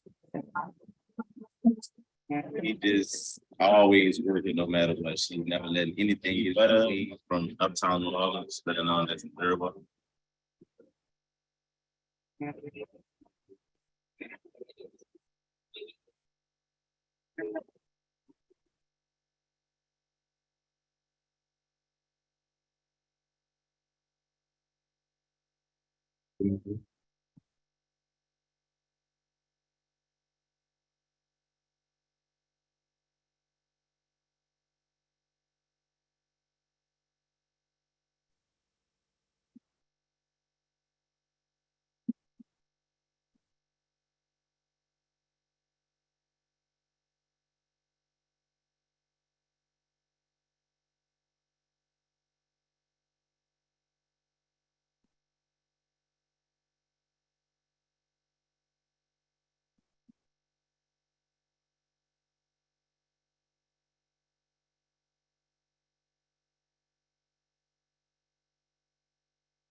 Thank you. Any comments or questions from the dais? First of all, I'd like you to expound on the table that Hakim set. And for folk who know you and folk like Hakim and others, and many of the guys and girls, young women who've done outreach, you guys have always had the talent of reaching that one that the others can't reach. Talk about the importance of that. Nothing against NORD, nothing against other programs, but to have groups and organizations that have the ability, first of all, to want to go deal with the ones that people think they're afraid of or people think should be locked up. Talk about how important that is and the success, because what I remember what a lot of folk don't, when y'all were active up in Central City, folk don't remember there was over 200 days where no one was killed or shot based on the collective work that was done there. We seem to have forgotten that time. And those organizations and stuff, that outreach doesn't exist anymore. But talk about reaching that one that those other groups, not that they're not capable of, but that's not their clientele.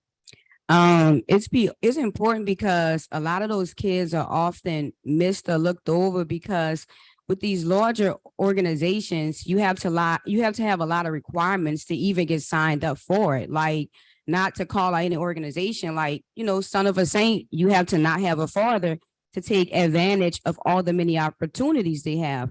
Like with NORD, a lot of families, some people can't find their children's birth certificate or documents they may need. And I remember growing up in the projects, I was one of those kids. So I know what it was like to be looked over, to always be looking for a mentor or looking for someone on the ground. And often we say, we're a grassroots organization, but I consider my organization to be a ground roots organization. Like a lot of our kids, we don't have a partnership or a relationship with the Office of Juvenile Justice. So I end up not having a partnership and not able to create that structure, because when those kids come out, they hear about me and they find me. And through assessments and action plans, I'm able to help them get services and resources, whether it's through the coalition. And it's so important to service all our kids, but to forget about those kids living below the poverty line. How could you? In Central City, right by the Melpomene Project, you have YEP, you have the YMCA, you have Rosenwald, but you also have a large number of those kids committing those crimes. And we wonder why. It's because it's 24-hour work to deal with a lot of these so-called at-risk youth kids. It has to be beyond programs that are open from 8 a.m. to 5 p.m. Like I mentioned, Pastor Nick is allowing us to stay open as late as 11 p.m. So we have kids who will usually be in the streets who are like, hey, coach, you opening the gym tonight? I just want to come and clear my mind. Can I sit down and have a one-on-one with you? Can you connect us to that barber who's not like, it's about connecting those services all day, every day. A lot of these crimes are happening at midnight in the wee hours in the morning. They like, where are our children? People don't know where they at. And I've built this relationship with the community where to the point where they call me for the youth, like One Up Bike Life, like they just reached out to me like, hey, we got into it with the police. Can you help us better organize our bike rides? So it's about having the ear to the streets and actually being able to connect those services even beyond the coalition. Another one of the things that I'd like you to focus on is that programs like yourself and others, you already know the kids. You don't have to guess who they are. The parents, even with the parents' challenges, they know you too. In many cases with these other programs, and not saying that they don't work, but they don't have a relationship. There's a process. Talk about knowing the community, knowing that parent, no matter what that parent's dysfunction is, the level of trust that's there, that even in spite of what they're going through, they would trust that kid to you or the person who works in that area. So something that's also different about the New Orleans Youth Coalition is when I do assessment on a kid, I do assessment on the guardians and the whole family as well. So that helped me keep a close relationship with the kid, with them also understanding that I'm not going to keep anything from your parent and having the parent allow me to build a relationship with their kid. And that way I have those two different bonds, those two different reports, but they know we're working to completing the action plan that is spit out by the assessments I complete.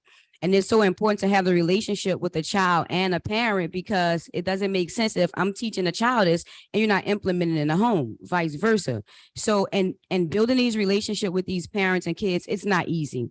And I'm not going to sit up here and act like it's easy because a lot of folks in our community, we're facing trauma and drama and grief and chaos and confusion on a day-to-day basis.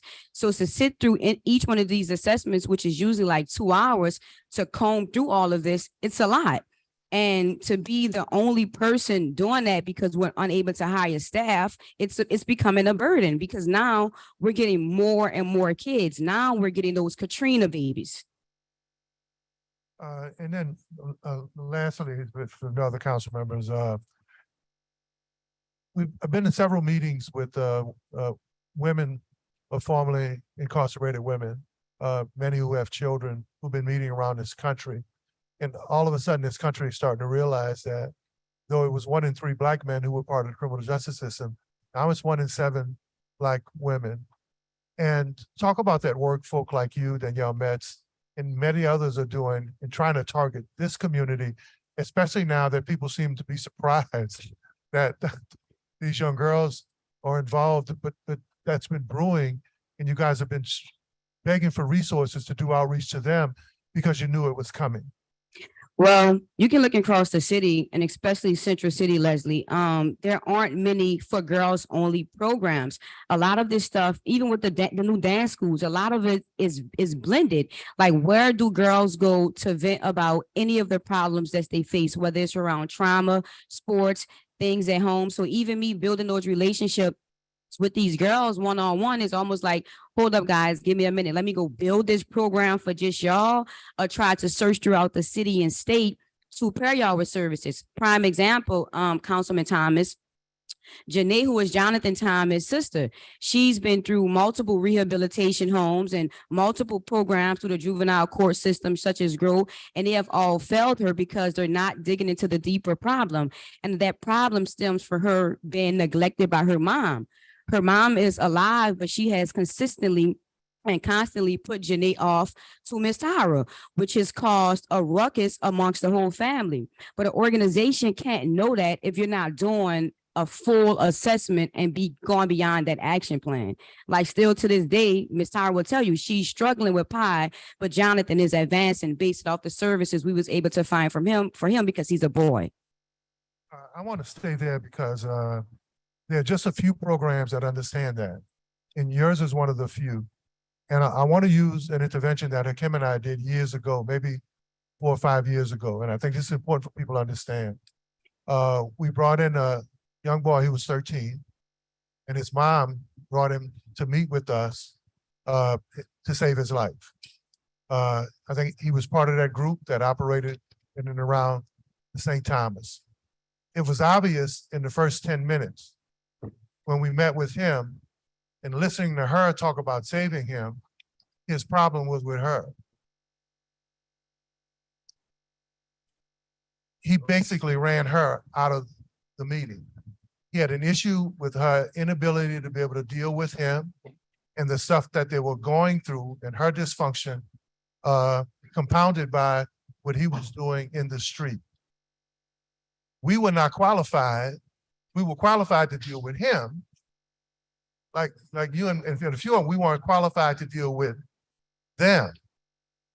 So I don't think people have an understanding of how you can go out and intervene with that kid. You can give him a bat and a ball. You can give him a mentor, but there are very few organizations that sit down with both to say, hey, if we don't repair this, it's difficult to deal with each. Yeah, just a prime example, and just to protect the identity of my parents and kids. I have a similar situation with S. Robinson and A. Robinson, which is a mother and a son. They're constantly clashing because A. Robinson is always acting out due to the fact that his daddy basically tells him, I don't want you. Like, I'm here, I'm present. I don't want to do anything to you. But S. Robinson, who's the mom, has also put a lot of what it's like to be a man of the house on his kid, which has forced him to struggle in school, to go get a job in the quarters and work all crazy hours of the night and have to go to school and deal with all type of other stuff. So it's really important knowing how to deal with the two, because in that it comes with a lot of conflict resolution. It's always them clashing, it's always them fussing. And what we try to do is bridge that gap to help them understand that you guys will be better if y'all work together. And with doing that, we provide those services, those resources, and those tools. But the challenge we've been having is not having a direct connect to accessible and beneficial mental health services for them. A lot of this is mental and trauma. And let's not forget, a large number of our families are grieving. Like, they're grieving from a lot of these gun violence rates. And lastly, if you look at crime trends, we know people have stigmatized the East. But the most recent crime trends, people forget that Central City used to have more than half of the murders in the entire city for decades. We see that trend going back to that community where you guys have operated for many years. Talk about when we lost that outreach, how you didn't have to predict, you could have said, I told you so, that those numbers were going to come back to that community because you didn't have that outreach of those operations that dealt, especially with the 1% or that family-child relationship. So from 2011 to 2014, I was working as a volunteer coach at Dryades YMCA. And at the time, it was kids that was a part of the YMM gang, the 110 gang, and Bird gang. All of them kids were going to the school. But something that's unheard of across the city was when I was asked to become a volunteer coach, we had all of those gangs on one basketball team, and they understood that it was no gun violence, it was no fighting, and we kept the peace for all of those years. It wasn't until I got pregnant with my daughter in 2015, and I took a step back and left the organization to my co-founder. And by me being the lead on a lot of services and connecting those programs, the program lapsed. And that's when the violence in Central City increased with all of those gangs uptown. Councilmember Harris. Right, so you know, I'm a huge fan, and we just got to work together to get you where you need to be. So thank you to Allison. Shout out, she's behind you, for continuing to put our foot on the gas of trying to get you established at the Keller Center and the Keller Center back open and up and running with hopefully some improvements, including a park space, which I'm very excited about. But your services are definitely needed, and thank you again for everything that you do. Thank you. Any closing comments? And I think you know, you guys have been saying this before. Kim did his presentation over a year ago. You've been beating the drum, but I think people understand it and they're ready now, because a lot of the traditional methods not only have not worked, unfortunately, this environment, they cannot work. So if you could kind of close out and Councilmember Morrell. Councilmember Green, then Councilmember Morrell. Yeah, I just don't have a machine to light up at this time. So I just want to thank you for your work and your experience as a youth, and that you've chosen to come back to the community to work. I shouldn't say come back. I'm making an assumption. You've probably always been there at the end of the day. And I appreciate that. And that's just something that we always say, come back, stay in the community and get work done. And I think that it does make a difference. Sometimes we look at the negatives in our community, and I do recognize that there are a lot of positives going on. I served as a mentor with the Silverback Society, and I was a mentor at the Jim Singleton Charter School. And I do recognize that we made a difference, but not the difference that it makes to have somebody on the ground every day to work with people. I mean, it was easy for us professionals to come in and talk to the young men there and say that there are opportunities out there for you, a doctor, lawyer, politician, real estate owner, and the like. But I appreciate the fact that you are willing to be on the ground getting the work done. I also want to encourage you to contact, unless you've already done so, the NOLA Coalition, the New Orleans Business Alliance. They have a fund, and I attended, and you might have been in the room when I said that, but I attended an event recently where they recognized 5 recipients of funding, and they're beginning to make a difference with a $5 million a year fund that they want to make available to grassroots youth organizations. So just want to encourage you to reach out to the NOLA BA, NOLA Business Alliance, and apply for funding through them. Doesn't take away from what we need to do here, but it is a source that I've seen going into organizations right now. Okay, thanks, Councilman Green. Councilmember Morrell, and up to Councilmember King, then Councilmember Morrell. Thank you, Mr. Parker. Thank you for the work you do in the community. I wasn't very familiar with your work, but after seeing this and talking to Mr. Garrell, told me a lot about you. I do know now about you, so I'll do my best to try to help out with you when I can, whatever I can do. But again, thank you for work you do with our children. Thank you. Councilmember Morrell. Thank you. I appreciate your presentation, but more importantly, I appreciated your comments at our last meeting. I think it's important.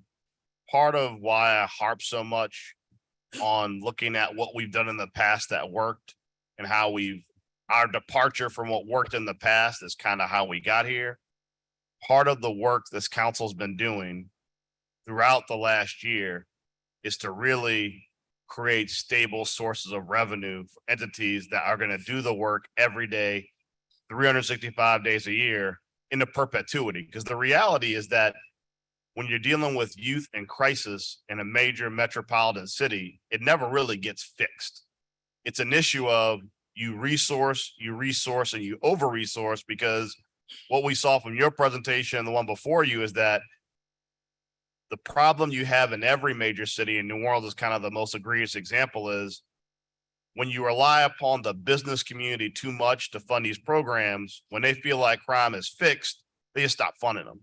I mean, when we had Pennington here in the 90s, you have businesses tripping over themselves to give money to NORD and fund programs. But then you get past 2000 and crime starting to go down. They go, well, they're willing to keep making that donation. So we have to create stable revenue streams inside the city of New Orleans to fund programs so you can do the work you do that works so well, and know that you're not at the whim necessarily of a business or a company that one day might say, well, you know what, that was a great PR move, but crime's down, I don't want to do it anymore. But more importantly, to your comments last meeting, it is unconscionable to me that people and personalities in this building will decide they don't like somebody and blackball them or mess with them and hurt children just to retaliate against them. And I think what we've seen in this last year is that when I talk to a lot of different groups, they do feel like they got to a point where, because they were speaking up for kids in a way that wasn't palatable to politicians, they retaliated by reducing or taking away funding. That's not really, that is the opposite of what should be happening. Your job and the job of all the people that came forth at the last meeting today is you're advocates for children. You don't bifurcate or tone down your rhetoric to make us feel better. You're here for kids. And if we have to hear it straight, unbiased, and uncut so that you can get your point across for the kids you're trying to save, we should not resent you for that. We should applaud you for it, because I'd rather hear it from you what kids need and what we can do to help than us not help kids and things continue the way they're going. So I agree with everyone else. I agree with Chairman Thomas. We're going to work with you. I'm going to work with Councilmember Harris, who's a huge fan of yours, and figure out how to secure that stable source of funding going forward so that you can just focus on what you're doing and not have to focus on what you're doing and also how you're going to be able to afford to do it. Thank you. We have one speaker, Mr. Mike Willis. Mr. Mike. How y'all doing? You're doing great. No disrespect to anyone from the last time I was here, that they came and went, but today is a typical subject that we need to stay on. Like y'all said, we got to keep beating the nail down the thing because we're dealing with the youth. I came here today. I don't come to council meetings, to be honest with y'all, because I believe we can't police ourselves out of this problem. We have to communitize ourselves. Like, we have to be willing to give you all something too. If y'all ask for something, what are we willing to give y'all back as a citizen? So we all have a part to play with this thing. And I support any act that anybody want to do positively to move towards a better future for New Orleans and our youth. I'm here on any accord. I'm not asking for no money from nobody. Just if y'all have the information, the resources, use me to pass the proper resources, information on to our community. That's all I care about. All that other stuff, the adults, we can't get past and save the children if we're dealing with an adults problem. We beefing too much. And we can't save the kids because we worry about our own egos and our own pride problems. So we need to figure out what we need to do to help each other. And I just want to be a sponge to all of y'all. All right. I'm a servant of God to serve the people, not some people, the people. All right. But the youth are our priorities that I think we really need to take care of. All right. Thank you. Thank you, Mr. Willis. Any closing comments, Ms. Park? Something I would like to see. I've been trying to work with the Office of Juvenile Justice, Juvenile Justice Center here, but JP Morrell, like you spoke earlier, due to me being blackballed and a lot of retaliation, my emails have been ignored and overlooked. So I would like to see that system created for organizations like myself and others who are on the ground, like I said, ground roots, are able to work with Juvenile Justice Center, OPSB, NORD, because we have to be able to connect those services. Like I said earlier, not one person, organization, or resource is going to fix the amount of crime and issues our community is facing with our youth right now. Thank you. Things happen in God's time. It's not always in our time.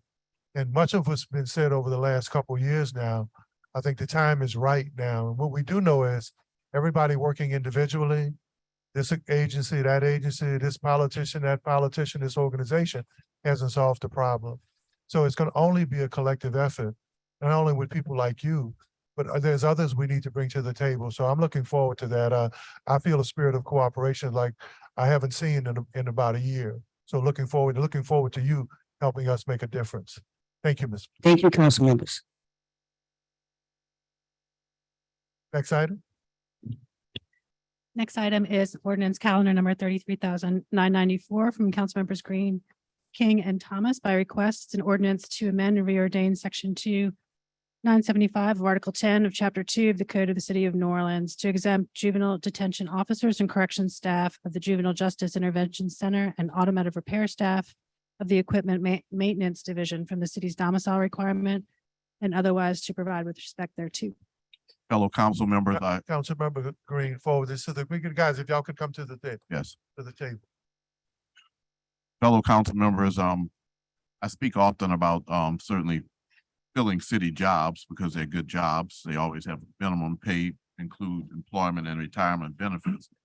The most important thing is sometimes those jobs need to be filled because they can help us to achieve certain goals that we wish to achieve. And in this particular case, I bring to you an ordinance to waive a domicile requirement for the Juvenile Justice Intervention Center officers. They're in need of officers at this time. I understand the sensitivity and I'd like to see all New Orleanians fill those jobs. But it does include a sunset date of December 31st, 2024. So it's basically a 2-year attempt to fill some of those important jobs. I know that there was some sensitivities relative to the Juvenile Justice Intervention Center. So I've asked Ms. Deshelle Williams and Mr. John Thomas, Ms. Williams, the Executive Director of the Juvenile Justice Intervention Center. Good morning, Council. And also Mr. Thomas. Yes. Homeland Security. Yes, sir. Thank you, Mr. Eugene Green. This is, was deferred the last time and you, reintroduced it. We appreciate that with a sunset date. Councilmember Oliver Thomas had recommended, the sunset date. And we originally put December 2026. Councilmember Green amended it to December 2024, and we are in agreement with that. That's a 2-year date. We always have the interest of hiring our locals first, and we do that. Ms. Deshelle Williams, Councilmember Moreno is now our director of JJIC. Well, last time we came here, she was the interim director. She has been appointed as the director of JJIC, Thank you. and she is doing an excellent job. Well and we deserved. appreciate that. Thank you. Last time, Mr. Morrell, we talked about EMD. We had the job series. It was being studied by civil service. That has been completed. All our EMD current workers now has been moved over to the new series, and that came with an increase in pay. We're currently doing interviews this week to get, boost our staff members over there. JJIC is doing interviews Monday, Wednesday, and Friday. We also have an increase in personnel that being updated weekly there. So we've seen an increase in hiring at JJIC as well as EMD. So we appreciate this ordinance being waived, but we're still constantly looking for people and we hiring people. And Mr. Green, we appreciate you advocating for people getting jobs with the city. And we appreciate every opportunity we get to go to any job fairs. And we are constantly out there trying to get people to come and work for our JDC as well as EMD, because we know EMD is a support our first responders. We have to get these vehicles fixed. We have Mardi Gras coming up. We have heavy equipment. We have first responders. We have police, EMS, fire department, as well as other city agencies that requires vehicles. Just the personnel is not the only thing. We have to get them to and from where we need to get to, and we need vehicles to do that. So that being said, if y'all have any questions for Ms. Deshelle, she's working diligently getting people hired as well as EMD. If y'all have any questions as relates to that, I appreciate you introducing this ordinance, Mr. Green. Councilmember Harris. Do you have a sense of how many applicants have applied who are not in New Orleans, but who are out of domicile? So JJIC doesn't govern that. Applicants fill out through the civil service process. What I have discovered is that when they're filling out the application, it doesn't specifically ask about domicile, as in it indicates that you have to be domiciled in New Orleans, but many people make the register outside of New Orleans as well. And so they go through the entire interview process. And when they come in, that's when we have to make them aware that although you made the register and you're a candidate for employment here, there's a domicile requirement. And so I think that is, I can't give you a specific number, but many applicants on the register aren't domiciled in New Orleans, but they still make the register as an applicant. And then we schedule interviews. What I like to offer is that I'll just say Juvenile Detention Counselor 1, there were 33 applicants. I offered 23 interviews, only 5 accepted and showed up, and we hired 2 out of that. 1 was from New Orleans and 1 had to file for a domicile exemption because they weren't domiciled in New Orleans. Okay, that's helpful. What about EMD? Do we have any sense? of that? EMD, as it stands now, 18 of the 22 mechanics currently live outside the surrounding parishes. So once they get through the process, we have to determine whether or not they live here. And then as it stands now, we have to tell them that there is the requirement to live within the city, but we can offer them an exemption. This domicile waiver will relieve that of the responsibility right now. So it sounds like you have a pool of about 18 who you can go back after this is passed. No, 18 of the 22 currently working this Oh, I see. outside of the parish. I see. I see. Yes. For EMD, are we doing any contract work? Like, meaning not on-site work? We working through that process now, through the mom and pop process, where if we have like an alternator or something small that we can contract out with some of the smaller agencies and get that paid through, we working through that process now. So we don't have to go through the major companies, like take it to one of the bigger dealers. We're trying to work out how we can pay them if we have like a generator, I mean, not a generator, an alternator, something small. Just trying to figure out how to pay that out so we can get the vehicles back up and running. Yeah, I mean, I think it's important. We know how many vehicles are just sitting there that need tow trucks, for example. I think we have two that are. Most of it is working. supply issues. Just trying to get parts. But if you could contract with a mom and pop or outside, they might have the parts. Is that the issue, or are you just? A lot of them can get it from Amazon and stuff like that, and they may have parts. If we're able to get it to a mom and pop shop, it's just a matter how we're gonna get them paid. Okay, it's a procurement issue. Yes. Okay, And we working with Norman White to get that worked out. all right, thanks. Councilmember King. Question is for Ms. Williams. First of all, congratulations on Thank you. named director. Glad City got that right over in JJIC.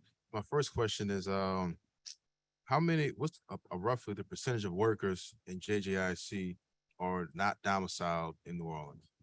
Approximately 12.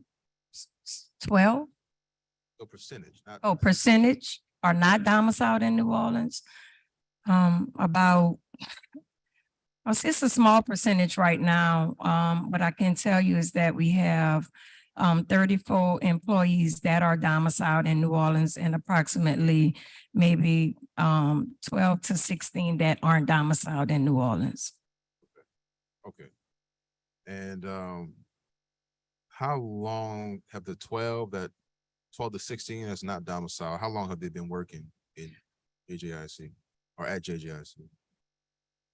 Anywhere between 5 to 12 years. All right, and last two questions. Do you think having domicile requirement waived hurts your ability to properly run, or does it help? What does it hurt your ability to properly run JJIC? I think right now, it hurts my ability, but we need any and every person that wants to enhance the quality of life for the population that we serve, regardless to where they live. If they are willing to deposit great things into the city's most vulnerable youth, they can live in Timbuktu. If they can do the work from Timbuktu, we would like to have those people. It's about just making sure that we are doing everything in our power to help fix this crisis that we're in. All right, and are you all currently hiring right now? We're hiring every day.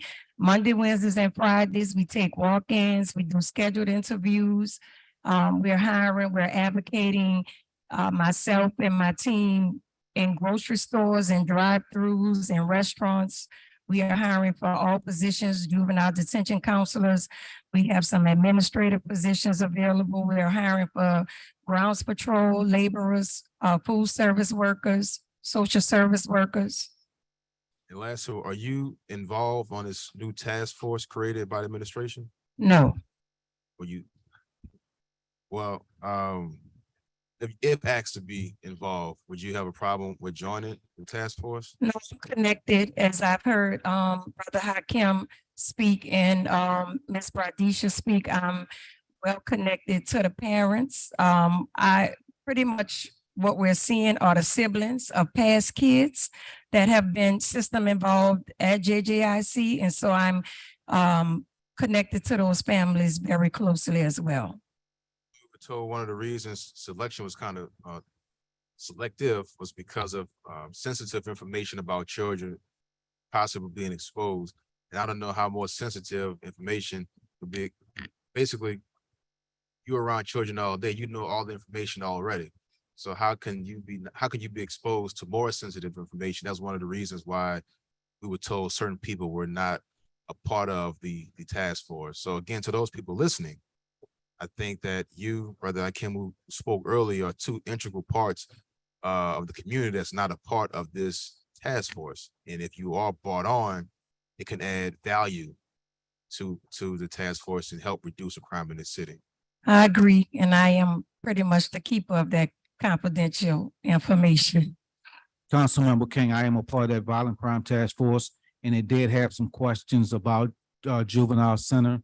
And I was going to get with Ms. Williams, and I'll definitely bring everything back to her, but I am a part of that task force. You're the decision-making person to put it together? No, sir. I just messaged you. Thank you. That's it. That's all I had. Councilman? That's it? Okay. Councilmember King, No, I think Councilmember Green. no. I was just asking if you had any questions. I was gonna call the question. For the member. Well, I don't know that you're not an official member of the. No, that's why I say, no, in fact, you're right. I was gonna ask one of you all to move to approve. Right. But wait, the only reason I said like that, I don't know if there are any online You comments. want to overthrow us, I mean. Well, don't give me that option. I already addressed your sunset issue, Councilmember Thomas. Exactly, Yeah. move to, for the committee to adopt the ordinance. Moved by Councilmember King, second by Councilmember Harris, vote your machine. 4 yeas, no nays.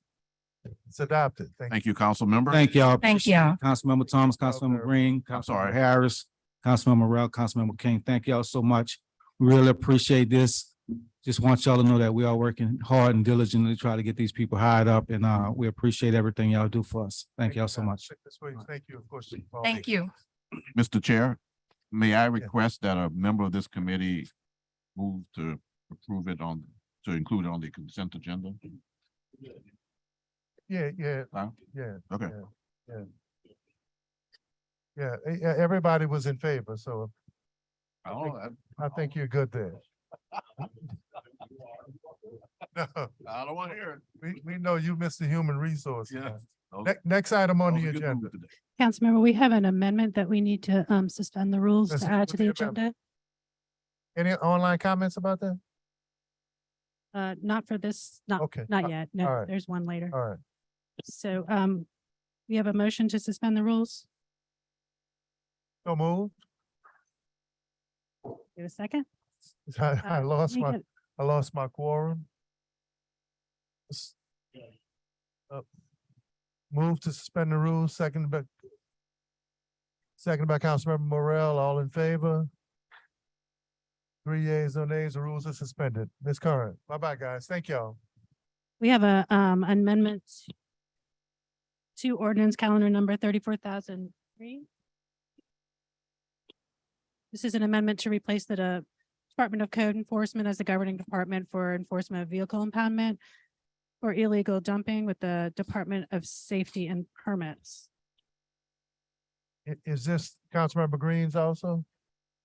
Yes, Council- sir. Councilmember Green, the committee will recognize you. Thank you very much. I appreciate that.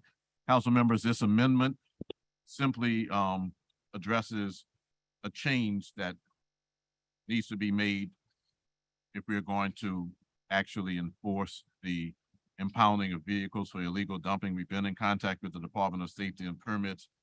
And technically, the existing legislation relative to this should identify safety and permits as the department responsible for this activity.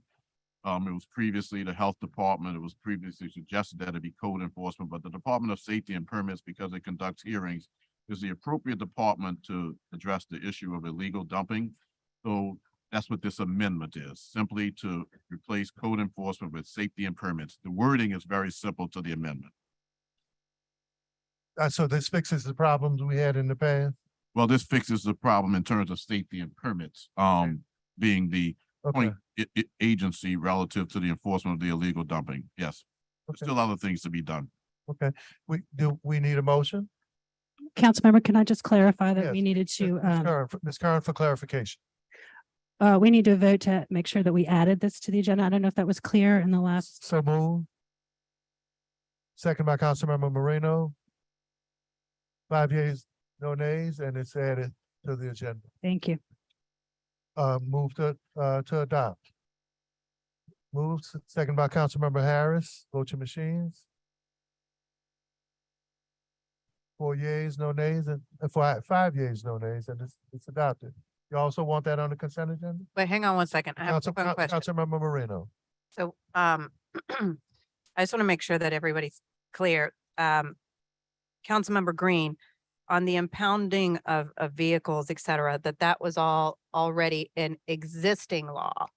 That the only thing you're changing is that the department that dealt with this particular matter, which was the health department, is now going to be safety and permits. That is correct. Okay, because I think there was some confusion about that on whether it was new law, but it's actually not new law. No, it's not new law. The reason that it was referred to and others have referred to it as new law is simply that it's an amendment to an existing law.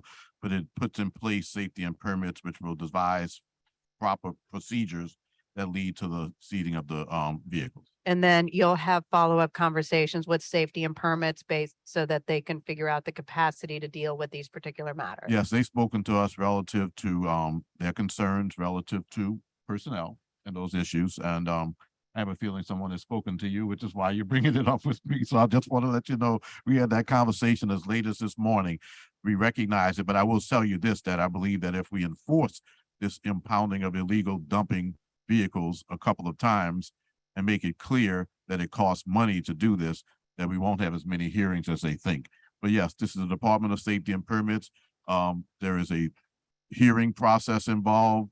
There is a procedure for someone whose vehicle has been seized to be returned to them after the payment of the fines. And there are details that the Department of Safety and Permits will put in place. But this is one of the moves here is because the Department of Health, for whatever reason, has not taken these actions, and they have concerns that it should have been with the Department of Safety and Permits, and so it is now, if we approve it. Gotcha. Okay. And once again, not new law, just the enforcement aspect going from the health department to safety and permit. Not new law. There will be new regulations in place because the Department of Health did not create those regulations, but Safety and Permit has committed to doing so. You mean rules, promulgate Rules. the rules.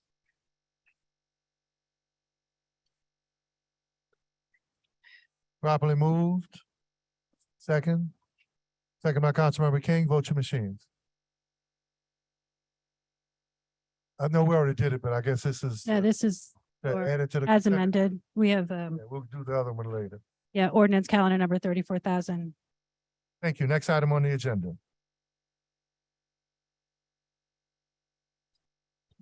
This is, I'm sorry. Did we vote on 34,003 as amended? Yep. As amended? As amended. Okay. Next item is resolution R 2313 from council members Morel and Moreno as amended. It's a resolution establishing a task force between the city of New Orleans and the Louisiana Office of Alcohol and Tobacco Control to address crime. Thank you, Mr. Chairman, members. This is pretty straightforward, that we're trying to establish a relationship on a task force between the city and between the Office of Tobacco, Alcohol, Tobacco Control, so that we can use them in concert with Council Vice President Moreno's also ordinance coming for us today dealing with nuisance businesses.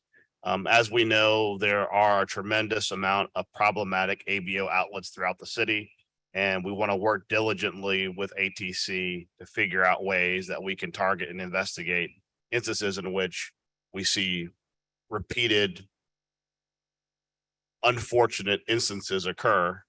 And ATC has a variety of tools at its disposal that we do not have locally to pursue its own independent investigations. That's what the resolution does. I will let the committee know that when it goes to full council, I do intend to amend it to add in the Restaurant Association and Hotel and Lodge Association as members of the task force at their request. That's all I have. Councilmember Moreno, is co-author, anything? The only thing I would add is that the nuisance ordinance that Council President Morel just mentioned, that ordinance will be going to community development a week from today, I believe. Councilmember King is your meeting. Yes, okay. So it'll be heard at that time. Thank you. Councilman, you're moving as amended? Yes. Um, Was it amended?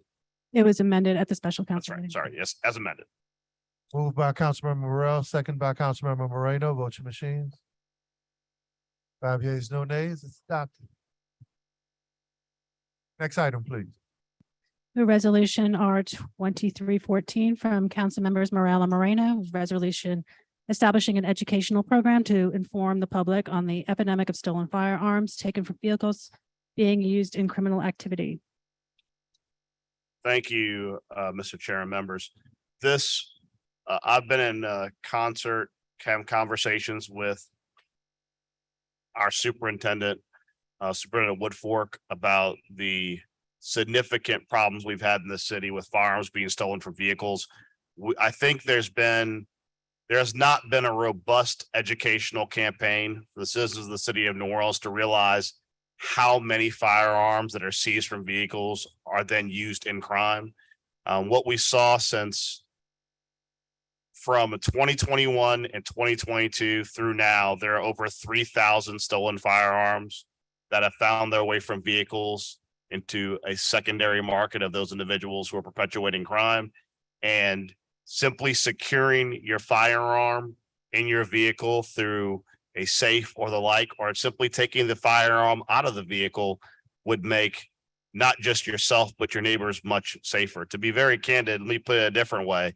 The firearm you leave in your car that's stolen will likely be used to rob you or your neighbors or shoot someone in the city of New Orleans. So please keep your firearms secure in your vehicle, or even better, take it out of your vehicle and don't leave it in there, because you are arming the individuals who will rob you. So working with NOPD, working with other organizations, we're going to put together a PSA campaign that will educate the public with specific numbers and instances as to what the results are of leaving your firearms in vehicles.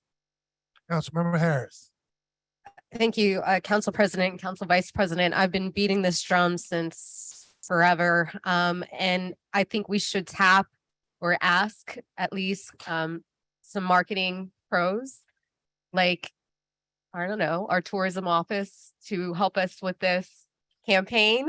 I know that sounds a little strange, but I do think that we need some experts to really get an effective campaign out there.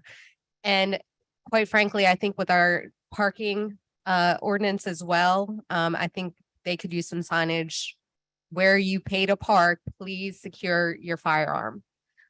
We were going to get pushback on this. I got pushback when I said the same firearm that you leave in your gun is going to kill your grandma tomorrow. I put that on social media and people are up in arms about it. No pun intended, but I do think we need some expertise here. I don't know that the city can pull this off. Councilmember Marino.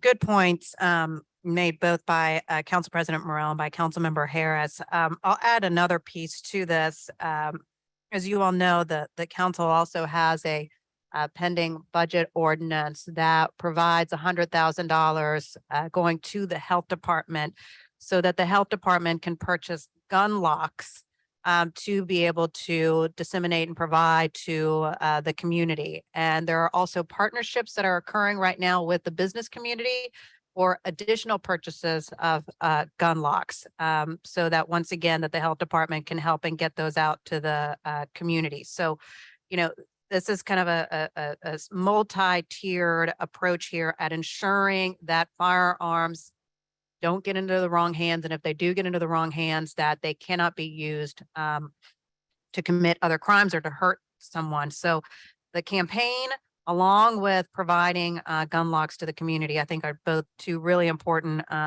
things that this council is really pushing on. And just for planning purposes, the gun lock ordinance will be going to the budget committee next. Any other comments from council members? Councilmember Green. I'd like to add, for the sake of the public, that the city of New Orleans has in place an ordinance which requires you to report a stolen gun. And if you don't, you could be fined up to $250. Yet an additional reason to lock your vehicle, to lock your gun in place and to make sure that it doesn't get stolen. But if it does get stolen, you should contact the city, the New Orleans Police Department, and let them know that it's been stolen so that it can be tracked. Otherwise, $250 fine when it's found later in somebody's possession who committed a crime. Thank you. All right, guys, thank you. And just to kind of add to how important this issue is, I was fortunate enough to serve on a Citizens Academy for a federal agency about 4 years ago. And one of our sessions was at the Jefferson Parish Crime Lab. And it was on firearms, and one firearm was actually used in 13 different shootings. 13. They could have identified a couple of places that identified the firearm was the shooter was below Ninth Ward, French Quarter, Jefferson Parish, as well as 10 other places that ballistics match that firearm to 13 different events. So something needs to be done. I want to thank the two co-sponsors as well as the entire council. Protect your firearm. You know, just think 13 people were shot at with one gun from ballistics testing. You may not have been the shooter, but your firearm was used in the shooting. And I don't think anybody wants to live with that, or anybody wants to have that held over their conscience. So much needed, guys, important, another piece in moving forward to public safety. Councilmember Morrell, anything else on this? No, sir. This time I'll report it favorably. Moved by Councilmember Morrell, second by Councilmember Moreno. Voting machine.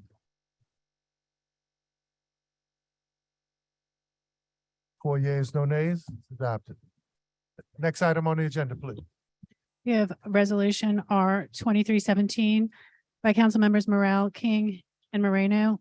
A resolution in support of utilizing the Law Enforcement Management District, Orleans Parish, to increase police presence and response times for nonviolent service calls within the city of New Orleans. Thank you, Mr. Chairman, members.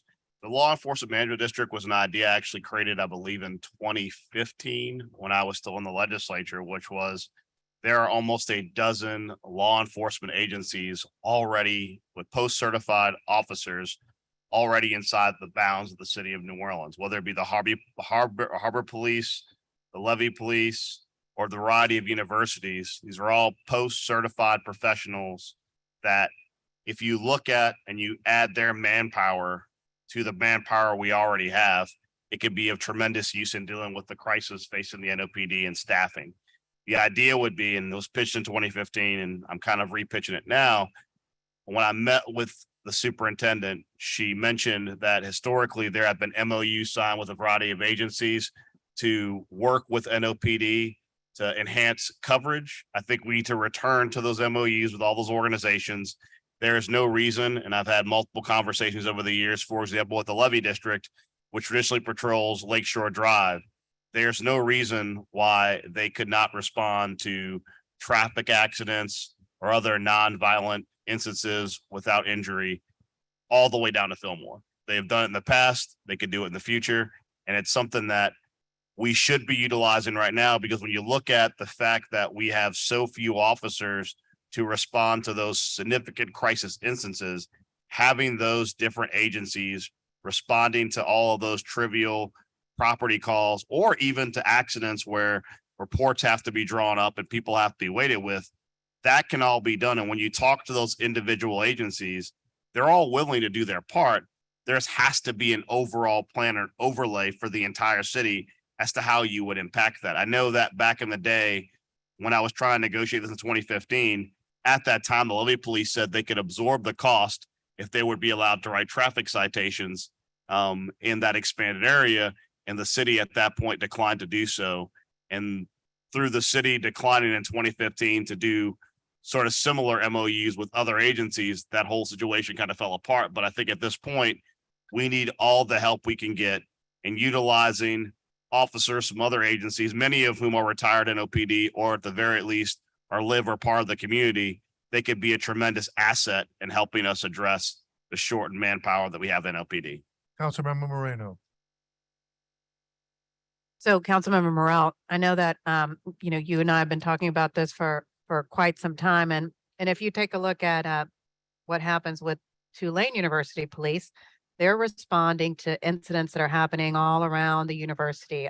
People are directly calling the Tulane Police Department to respond to thefts and things like that outside of the university. Why? Because that MOU is in place. We know that there's apparently work to do, some type of MOU with Loyola, but to your point, this should be with all of the law enforcement agencies working within the city of New Orleans. We did not see an urgency to get this done with the previous police chief, but I do believe that with Chief Woodfork, that she is, committed to taking a hard look at this and getting this accomplished. I mean, I think that at the end of the day, this is just a kind of a common sense type of approach to policing our city. And it goes also to the point that we continue to make, that it has to be an all hands on deck approach to dealing with the crime situation in New Orleans. So if we're really going to have all hands on deck, let's get all law enforcement agencies to work with the NOPD to get the situation under control. Thank you. Councilman Thomas, I don't have a mic. I don't have a, Councilmember King. thank you. So I spoke to Constable, Second City Court, Constable Shorty, which is 100% Algiers, and he's 100% on board to lending his service to this. They have about a dozen or so officers, and they're more than ready and willing to help NOPD in the manpower shortage. That's all I had. Thank you. Councilmember Green. And I just want to take an opportunity to just thank the Southern University at New Orleans Police Department, which has been assisting. I don't know if it's been necessarily an official way, but they've been assisting by responding to calls in the Hunter Train Park and Gentilly Woods community. So the spirit of this resolution is something that will have great effects on our city, but it has already been having an impact with those departments that cooperate. So that is good news. So let's move forward. First of all, thank you guys. Councilmember Harris, anything you want to add? Good job. Yeah, thank you guys for this. I think that was probably one of the first questions I asked when we started. I asked, why have we not used other law enforcement officials within the boundaries to expand the numbers, especially given we have a shortage? The first time this was done that I knew of was in 95, 96, those couple years, where we expanded the force by several hundred officers, even though the city had about 1,600 officers. The agreements and the memorandums were that there were specific duties that the other law enforcement agencies would have. Harbor Police would extend their boundaries into the areas where they patrol. One of the agreements with the levee police was that they would go half a mile into the neighborhoods within that area after contracting an agreement with the NOPD.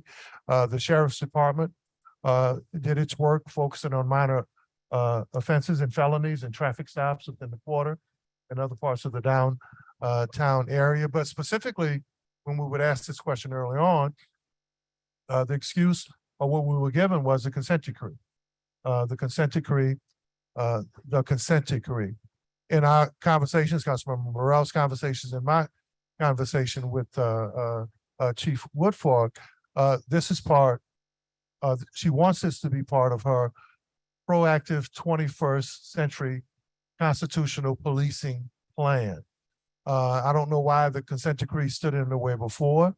I don't know why the federal judge, especially given our shortage and the amount of violence, would stand in the way of perfecting those plans. So hopefully, this identifies a new time, just like we did earlier with some of the presentations, where we can at least begin to add to the numbers of law enforcement officials that not only represent a different agency other than NOPD, but work with NOPD, especially given this challenging time and these shortages. So great jobs. Things don't always happen sometime when you wanna, but as long as they happen in time. And you got you need a motion or move, Councilmember Morell and Moreno? No, I'll move. Councilmember, we have one online comment. One online comment, Ms. Curran. This is from Val Cupid. He says, why is the city missing all opportunities within the crime prevention / neighborhood watch / engagement unit through all of the many neighborhood groups throughout the city? NOLA Coalition is an example of how success coming together happens. Crime reports can be reported online, then followed up by police units and district stations. Communications 911 is a very well-funded unit. Why is there not more placed on this division to help with nonviolent calls for service? I'll address the neighborhood watch issue because I was part of a neighborhood watch, real aggressive one when I lived outside of New Orleans, and of course, part of neighborhood watch here in New Orleans.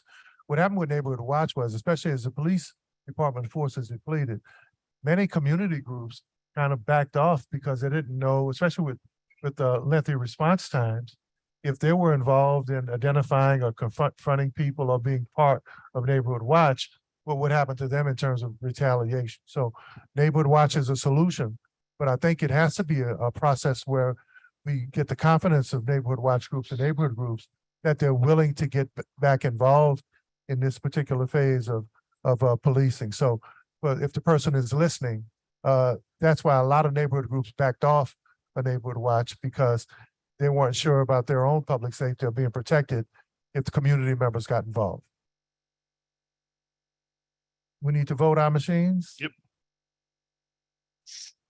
5 yeas, no nays, it's adopted.